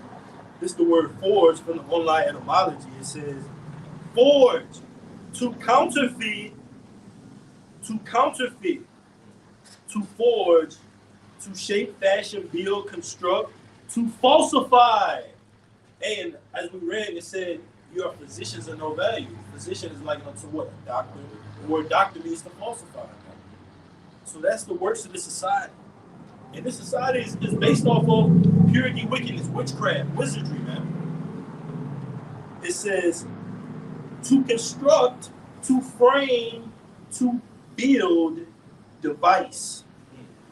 Build a device. So as a brother was going to a crafty device, I like it. Crafty device. It tells you who's at Daniel 8, he calls craft to prosper. So Esau, he forges lies and deceptions, and it's going to lead to him forging a device to further push his lies and deceptions. Yes. And that's the Quran, the Revelation 13, verse 16. Okay? What you got? All right. Okay. God. This is Daniel 8:25. And through his policy also he caused Shlaki. And through his policy also he shall cause craft to prosper. Right, and as the apostles and various other brothers always make a disclaimer when this precept is brought out. This is originally talking about Antiochus Epiphanes back in the ancient Greek Empire, but now we're in the Greco-Roman system all over again. So we see Esau getting ready to push these things all over again. Go ahead. You got something too. It says, and through his policy also he shall cause craft to prosper in his hand, and he shall magnify himself in his heart, and by peace shall destroy many. He shall also stand up against the prince of princes, but he shall be broken without hand. Right. So through Esau pushing his witchcraft, okay, his craft, his devices, his pseudoscience, and pseudo technology in these other days, it's going to lead to him magnifying himself in his heart, thinking that he's the Most High, thinking that that he has ultimate control over the things of the earth, control over people, control over the food, control over the resources, control over how people travel and go to and fro. When Esau pushes that charagma and tries to implement his NWO system, that's going to have him on a godlike state. He's going to magnify himself in his heart. Okay, magnify himself in his heart to the point to where, as the verse is read, he's even going to try to fight against the Prince of Peace, which is Yahweh Shai. Like that's how mad and insane this devil is. And like he tells you in Obadiah concerning Esau, the pride of thine heart hath deceived thee. This devil is greatly deceived through his science and technology that has made him proud these other days. That money made him proud, man. Yep. That money and technology, like you said, right? Hey, the Lord Yahweh Shema Shai is going to seriously humble this devil, okay? Bring him down to naught, to where the nations are going to narrowly look upon this devil, like it says in Isaiah 14. You'd be like, man, you mean to tell me this nigga is the one who made all the nations to shake and tremble and weaken us out? This man right here, that's how little Moses will bring this devil, okay? A great humbling is coming to these Edomites, starting with their elites. Back to the point of going to the Antiochus before Epiphanes, right, from Seleucids, he ultimately had that agenda back then in that Greek Empire to put them under that policy for it to prosper. And it didn't then, but that's Esau Edom first coming into power, and now him ending off his rulership, all right, his unreliable rulership. But that reflects as America today, man. Esau Edom is going to cause his craft to policy. He calls it all, man. First Maccabees 1:41. Moreover, King Antiochus IV, wrote to his whole kingdom that all should be one people. All right, he calls it all. All right, both small, great, rich and poor, free and bond. Okay, that they put a charagma in their right hand or their forehead, man. All right, it says, moreover, King Antiochus wrote to his whole kingdom that all should be one people, and everyone should leave his laws. So all the heathen agreed according to the commandment of the king. Now, this even shows you that the Lord says the heathen agreed, but then it tells you that there were Israelites amongst the heathen, even at this time. It says, 1 Maccabees 1:42, and everyone should leave his laws, so all the heathen agreed according to the commandment of the king. Yea, many also of the Israelites consented to his religion and sacrificed unto idols and profaned the Shabbat. Hey, and that's happening in this time, man. All right? You got Israelites that are going to consent to that crap. Revelation 13, it says, all right, those miracles, all right, that he caused to be performed in the sight of the image, that he caused them to worship the beast. You Israelites are going to fall, 2/3 of you, to this circumstance right here. We're seeing it on the planet Earth being foretold by us and also being played out in our daily lives, man. This is just a society filled with unbelief. As perverse as it is, like how the audacity, man, to be filled with such unbelief, man. But the Lord is going to ultimately blot this society out, man. Like Scripture tell you, the eyes of the Lord look upon a sinful kingdom, but that policy is going to be through his laws. He said, leave your laws and come to what? My law. This is Esau. This is his law, man. He's going to do away with his constitution, man, in the society. This is going to govern everything. You got it, brother. That's Esau's new covenant right there. Yeah, bro. That's Khan, huh? That's what Esau wants to put in your inward parts. Yes. You know, that's his new covenant right there. And pursuant to Isaiah 28, 2/3 of our people are going to consent to this covenant, which in that chapter is known as what? A covenant with death. This is the ultimate covenant with death right here. You going to give the man of death, all right, the man of sin, Esau, Edom, complete control over you and your life. He's going to control your body. He's going to control your thoughts. All right. He's going to control your access to resources. He's going to control how you travel. You know, how you have food and drink. This is the ultimate covenant of death right here that two-thirds are going to make with Esau Edom. This is his new covenant, his left-hand new covenant. But Con, this is just back in First Maccabees 1:11. In those days went there out of Israel wicked men who persuaded many, saying, "Let us go and make a covenant with the heathen." And the brother brought up this is Esau's new covenant. So you got Jake that are gonna go after this, man. Gonna openly promote it. They're doing it now, right? Because if you're not denying it, you're promoting it, right? They're not actually saying, "Hey, go and do this," but their actions are saying they're not denying it. So that speaks volumes. First Maccabees 1 and the latter end of 11, saying, "Let us go and make a covenant with the heathen that are round about us. For since we departed from them, we have had much sorrow." So this device pleased them well. Then certain of the people were so forward therein that they went to the king, who gave them license to do after the ordinances of the heathen. So you're going to have people, all right, you so-called Native Americans, Latinos, and Negroes who already seeing you're bought out. You're going to be so forward to promote this on the behalf of Esau Edom, man. And guess what? Lead our people into that ditch. As we see that being unfolded, man. Because guess what? You're not teaching it, then you forward.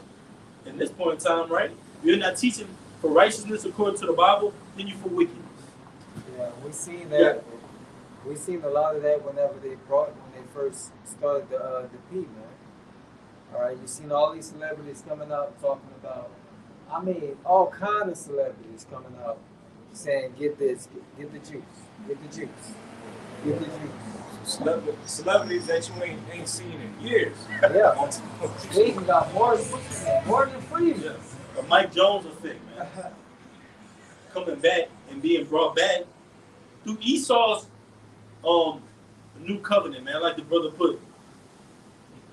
They're being remembered in Esau's life, man. They want a piece of this society, man. What's going to happen, man? The look on Jake's face when you can't put those 10,000 upon 10,000 upon 10,000s of $100 bills on your head, man. When that actually means nothing. You know how much that means to Jake to put money off, splurge it out. That's literally a highlight in Jake's mind and walking Babylon, man. What happens when that goes away and vanishes? What are you going to do? You're going to seek this license right here, man. And when you go into that word license, the etymology, it means to do something that would otherwise be illegal, right? Illegal according to what? Our law, statutes, and commandments. So you're going to get the license to do this. This is illegal according to us, man. That's what we're telling you. This is an illegal device, man. This is not legit. This is technology, man. Pseudoscience. You got it, brother. You got I was hoping that Ecclesiastes 3. Go ahead, yes. where you want me to start at? Start from the top. This is Ecclesiastes chapter 3, verse 1. It says, "To everything there is a season." Everything there's a season. So it's a season that you're going to be up, season that you're going to be down. It's a season that you're going to have plenty, a season that is going to be scarce. The Lord is doing that and maneuvering it throughout the planet Earth. Everybody got their chance to rule, right? We go into these historical pieces and tell you when different rulers came into power, when they went out of power. Everybody had their chance, but who's the judge in all of these captivities? How about Shinel Shah? The Lord was judging. But the Lord said he ruled it in the kingdom of men, and he set it up over it this time, the basis of men. Antiochus Epiphanes, he was a base man. How do we know? Look at the mindset he came in. He wanted everybody to leave their laws that were holy, the holy covenant, as it's going to read. Let me read that real quick, because it said our covenants were holy, man. So that shows you how base Antiochus was, man. He was the Edomite, so That's right. He was based by default.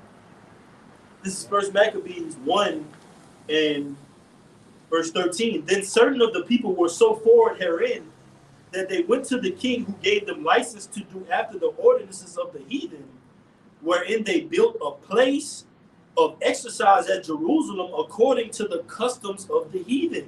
So they built in vain, man, according to the customs of the heathen. Offering up swine's flesh, all right? Having our children uncircumcised, like it's going to say.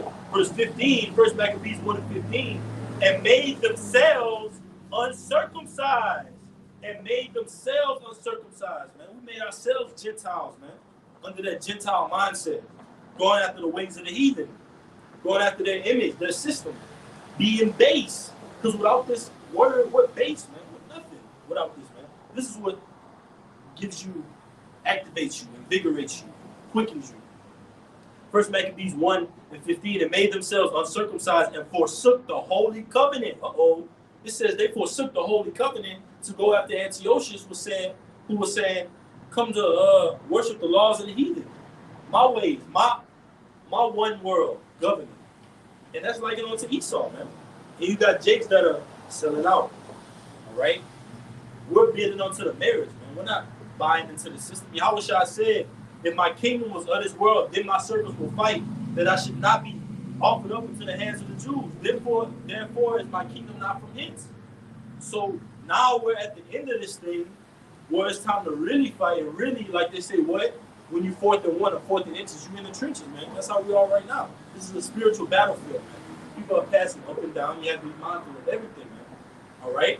Spirits are active, man, in these times. And that's like it on the prophecy. But we're the men that the Lord has put out on the planet Earth across the four corners to foretell these things. We make up the tabernacle. It might not seem like that to everybody else, but that's the key to the Lord. The Lord says, give me faith of a mustard seed. Just give me a little bit. Just try. Just try, man. That's what the word strive means, to try. To fight, man. First Maccabees 1 and 16. Now, when the kingdom was established before Antiochus, also like it, verse 15, and made themselves uncircumcised and forsook the holy covenant and joined themselves to the heathen and were sold to do mischief. And this is mischief. This is that charagma is nothing but mischief, man. That's a snare to you, man. You're gonna take that, and guess what? You're gonna think that you're gonna have access to a better life. Man, Esau Edom is gonna entrap you in that, man. You have no freedom whatsoever. Think about it now to where we say stuff and then it pops up on our phones, right? Just imagine having that inside of you. Come on, man. What?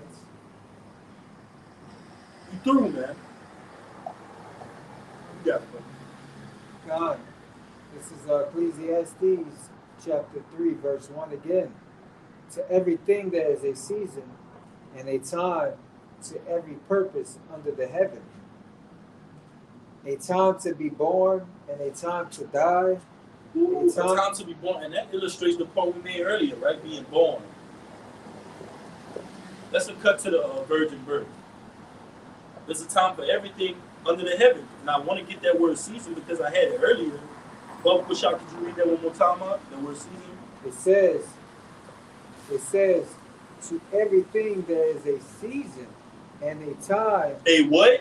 It says to everything there is a season. A season and a time. This is the word season from the online etymology. It says season, proper time, suitable occasion, right moment, appropriate time. A sowing, planting. It says to sow. And that's like it unto the Lord. The Lord, a sower, a ruler, a king. All right? Fashion that rulership, that kingdom onto a certain way.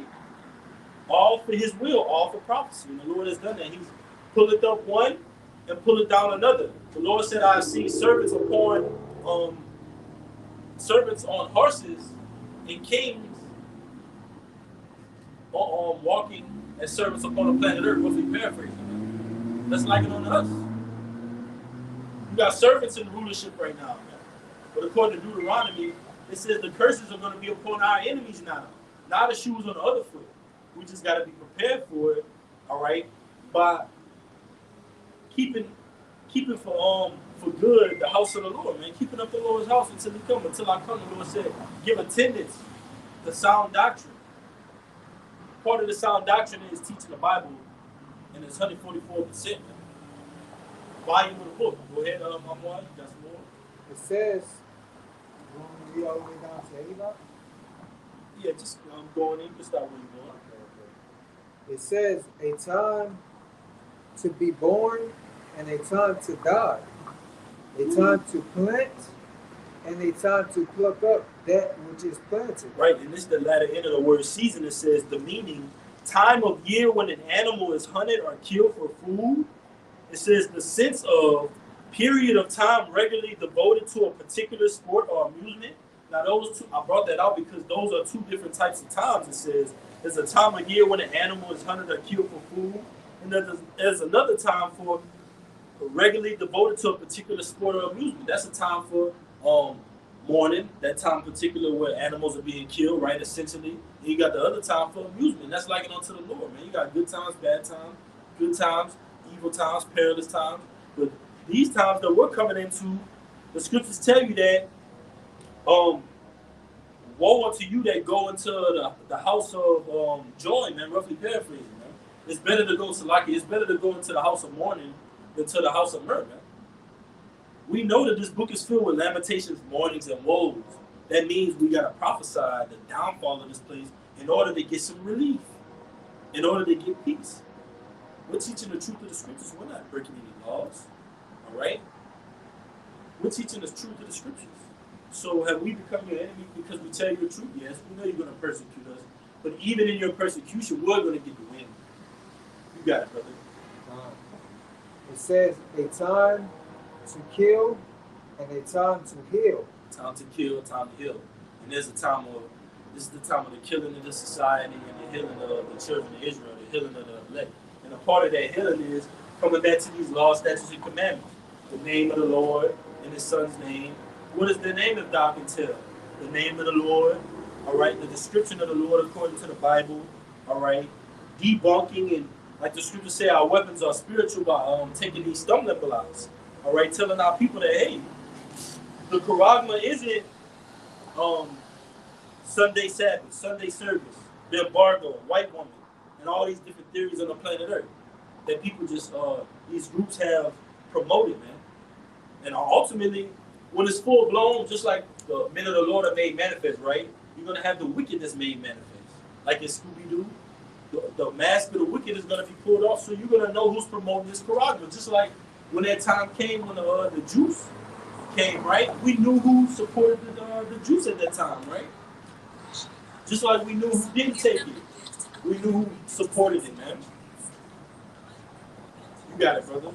It says a time to heal and a time to break down. A time to break down. The Lord will do that to you in the truth. The Lord will break you down in order to heal you. The Lord will take something from you in order to direct your path more clearly. You got it, bro. You speak on it. You got it. God. It says, I'll read it again, a time to kill and a time to heal, a time to break down and a time to build up. A time to break down and a time to build up. Hey, and that's just, let me cut you off. That's just backing up that Jeremiah 1:9. The Lord said, pluck them out, root them out, all right, pull them down, because my name shall stand. Go ahead, brother, you got it. Yeah, I was just going to say again, like, we're breaking on this kingdom, bringing up this banner, bringing up this word, bringing up this truth, waking up the nation of Israel, tell them in the prophecies, prophesy. All right, that's the building up of our nation. And in doing that, you're also tearing down this nation. Yes. Right? America, Babylon. Okay, because what? You're unveiling those lies that were told. Okay, you're uncovering the lies, man, which is breaking this place down. Because that's what this place is built off of. It's built off of lies. Yep. It's built off of falsehood. That's right. Falsehoods, darkness, lies, evil, witchcraft, all of this stuff, man. We're bringing that forth and we're breaking it down. It's not as great as it seems, all right? It's not as pure as it seems. It's not as good. You really don't want a piece of that American pie, man. All right, because it'll make you sick. All right. So, like a lot of these migrants that's in the country, they got like articles on like Google and whatnot saying like a lot of these migrants that flooded into the country, they like about a year ago or 2 years ago. Now they're going back to their native countries because even they can see that the American dream is it was pretty much no more. Ooh, that's heavy because that's scriptural. It tells you that every man going to his own country. It's like yeah, 13. Yeah, man. It's talking about Babylon, man. This place is the worst captivity we've ever been in all captivities. How do we know? Because it's going to catch the most hell. It's going to get the most utterly wiped out, man. Smoke for memorial. So just as much hell, the Lord said, reward her as she rewarded unto you, reward her double. So that's what we're set up to do, the men of the Lord, man. And just going into the point of the lesson, that's what the Lord set up throughout the planet Earth. Men. My tabernacle, I dwell with men, by the loins of men. All right? Israel, my seed, my chosen. You got it, brother. It says, a time to weep and a time to laugh, a time to mourn and a time to dance. Mm. You know, we're in a time of weeping right now because, look at all the wickedness that is happening within the earth, man. This is not a time of laughter. All right? You got people that are barely making ends meet right now, man. But yet, here it is, there's folly amongst us, man. Folly is setting great dignity because what? They're trying to shadow what's really going on in this place, man. All right, which is what? The destruction. Because the scripture said it, she said peace and safety. And pretty much peace and safety goes into good times, with comfortability. Yeah, the house of mirth. Yeah, the house of mirth, man. It goes into that. So, as the brother said earlier, Monty, he said, "Well, this is the calm before the storm, man." Yes. Right? We in the midst of the calm before the storm. We like in the middle of the hurricane or the eye, and now you're about to get hit with the storm, man. All right, because in the middle of the hurricane, you think it's over with. You think, oh, okay, we can come back out and it's all good. But shit, next thing you know, wind starts to pick up, it starts to rain. You know what I'm saying? It starts to get ugly, and that's the way it's supposed to. That's what it's going to start to be looking like out here, man. It's about to look real ugly. Got your precept, bro. That's right. This is Ecclesiastes 7:4 in the NLT. A wise person thinks a lot about death, while a fool thinks only about having a good time. Dang. A wise person thinks about death, and that is so true, man. All right, that is so true because a wise man would foresee the evil. All right, is that what that is?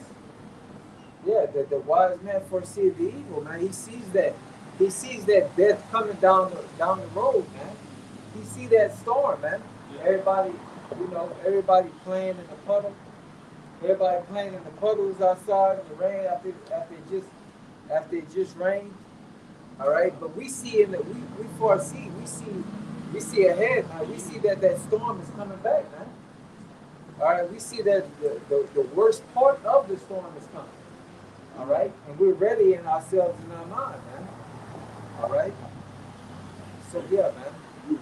We know that we're gonna be in the eye of the hurricane, so we're trying to abide in the shadow of the Almighty. Right. We gotta do Yep.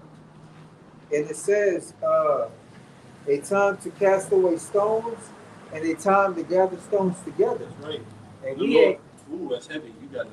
Hey, we ain't gathering those stones right now, man. All right, we ain't trying to gather riches in this earth. We'll gather riches on this side, and we're trying to gather up our riches on the spiritual side, man. All right, well, the Lord is accounting for everything that we do, man. Because here, nothing is being accounted for, man. Everything, all your assets and all your things that you have is not being accounted for, man. All right? Esau's getting ready to take all of that away from you, man. Yeah, that's like it on earth. The Lord said he's gathering those that he cast away. The Lord has scattered us. Yeah. Now he's gathering us. This is Ezekiel 28 and 25. Thus said the Lord, Yahweh, when I shall have gathered the house of Israel from the people among whom they are scattered, and shall be sanctified in them in the sight of the heathen, then shall they dwell in their land that I have given to my servant Jacob. And that's yet to come.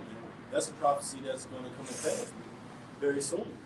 The Lord said he's going to sprinkle upon us, all right, and clean water, all right. And that new name, the name is going to be refreshed in the earth, all right. The Lord is going to make his name famous again, like he did in ancient Egypt. And ultimately, the Lord is gathering us again for the testimony of Yahweh, which is the spirit of prophecy. Yeah. All right? And it says a time to embrace and a time to refrain from embracing. Now, we're refraining from embracing the American dream, man. All right? But we're embracing what? This word, man. We're embracing this word. We're embracing the ushering of the kingdom, all right? And everything that comes with it, man. All right, and what we're detaching from this place, man. All right, and it says a time to get and a time to lose. All right, we're getting the kingdom, man. All right, we got a kingdom to get to, man. All right, a time to lose. Okay, because what we take losses here, man. We die daily. We die daily. That's right. Yep. It says a time to keep and a time to cast away, man. You know. That's right. We're keeping these laws, statutes, and commandments to ourselves, man. All right. We're keeping these. Keeping our body under subjection. Yeah, that's right. That's right. Let's ourselves be a castaway. Yep. Yep. It says a time to render and a time to sow, a time to keep silent and a time to speak. That's right. And it's time to speak, man. It's a time to gird up your loins like a man and come out in the highways and the byways and preach this word, man. You know, because ultimately that's what we're doing is we're trying to wake up the elect of the nation of Israel out of these 12 tribes, man. All right, so that way the Lord can, come, man, to get us out of here, man. We're tired of this place, man. We're tired of living in this place. And we're tired of having to go through the hell that we have to go through, man. Just to sustain every day, man. All right, it's a battle. All right, it's a battle of the mind, it's a battle of the soul, and it's a battle on the body as well. Yes, all right. It says a time to love and a time to hate, a time of war and a time of peace. That's right, man. So we're in the time of war, man. But after this great war, it's going to come peace, man. Because after war, what happens? Peace. There's peace after war, man. That's right. All right? And we know that the war is coming. All right? And we know that great peace is going to come to the earth again, which is going to be Yahweh Shai. Yahweh Shai is good. What this is that in Isaiah, where it says that the Prince of Peace, okay, that's what we're looking forward to. All right? The Prince of Peace bringing peace to the Israelites, to the 144,000, all right, and to the rest of the world as well, man, because through Yahweh Shai, through the elect, the rest of the nations are going to be at peace as well, man, because when the righteous are in authority, the people mourn, and when the when the wicked are in authority, the people mourn. When the righteous are in authority, the people rejoice, man. All right, and the earth is waiting for the earnest expectation of the elect to be in rulership again, man. So it can flourish again. So it can be so everything can go back to its natural order. All right, but that's pretty much it. So also in Ecclesiastes in the Old Testament, Ecclesiastes chapter 8, verse 5, whoso keepeth the commandment shall feel no evil thing. A wise man's heart, meaning a wise man's mind, okay, A wise man's heart discerns both time and judgment. So, alluding to what the brother just read throughout Ecclesiastes, the 3rd chapter. There's a time for every purpose. And a wise man understands that there's a time, to love, there's a time to hate, there's a time to make war, there's a time of peace, there's a time to laugh and dance, and there's a time for mourning, there's a time to build up, and there's a time to cast down. Only a wise man understands these things. And ultimately, that wise man is the elect, because we understand that judgment is getting ready to come. And so therefore, we know according to prophecy, right now is not the time for love and happiness and mirth and all these things. It's a time for mourning, okay, prayer, fasting. It's a time for to seek Yahweh, reflection, reflection, like the brother said. It's a time to seek Yahweh Shai while he may still be found. You see, it says, Ecclesiastes 8:5 again. Whoso keepeth the commandment shall feel no evil thing. A wise man's heart discerneth both time and judgment. Verse 6, because to every purpose there is time and judgment. Therefore the misery of man is great upon earth. So the elect understand that to every purpose, to everything that goes on the earth, it takes time, okay, and it uses time. And ultimately it comes to a point of judgment, where the Lord is going to decide whether that thing continues or discontinues. You see, when we get up the hopeful elect, we understand that the purpose of Esau's rulership and the rulership of America is getting ready to come to a judgment, which is it's getting ready to be put to an end. And we also understand that this is the time for the Lord's tabernacle, the tabernacle of David, this governing body, to be rooted and built up, okay, to be the next ruling body under Yahweh Shai in the kingdom of heaven. This is 2nd Ezra 7:43 through 45. But the day of doom shall be the end of this time. But the day of doom shall be the end of this time, and the beginning of the immortality for to come, wherein corruption is past, and temperance is at an end, infidelity is cut off, righteousness is grown, and truth is sprung up. Then shall no man be able to save him that is destroyed, nor to oppress him that had gotten the victory. And as it is written, Esau is the end of this world, and Jacob is the beginning of it, that follow it. All right? Leadeth for that immortality for the come, which is the kingdom of heaven, Isaiah 9:6. All right? The government shall be upon their shoulders. All right? The Prince of Peace. So this is the 49th chapter. All right? The scepter shall not depart from Judah until Shiloh come, where Shiloh means tranquility, peace. So at the end of war, there's peace. There's a time for killing. There's a time for healing. There's a time for good, time for evil. There's a time for war, and time for peace. All right, the third woe coming quickly, and we know, all right, at the end of that is peace, which is the kingdom of heaven. Lord willing, will be in that number. Before, all right, we go out, we're going to face the east and give infinite honors and praises to Yahweh, Ba'ashem, Yahushua, Ba'ashem, Ba'arakayash. Double honors to our teachers, the apostles and the elders, the great millstone, who rule well and are worthy of their double honors. Peace and blessings to you, Akim, pushing out this truth across the four corners during these last 6 of time. Abba, Kom Yashalom, Mighty Shalom. Until next time, Shalom.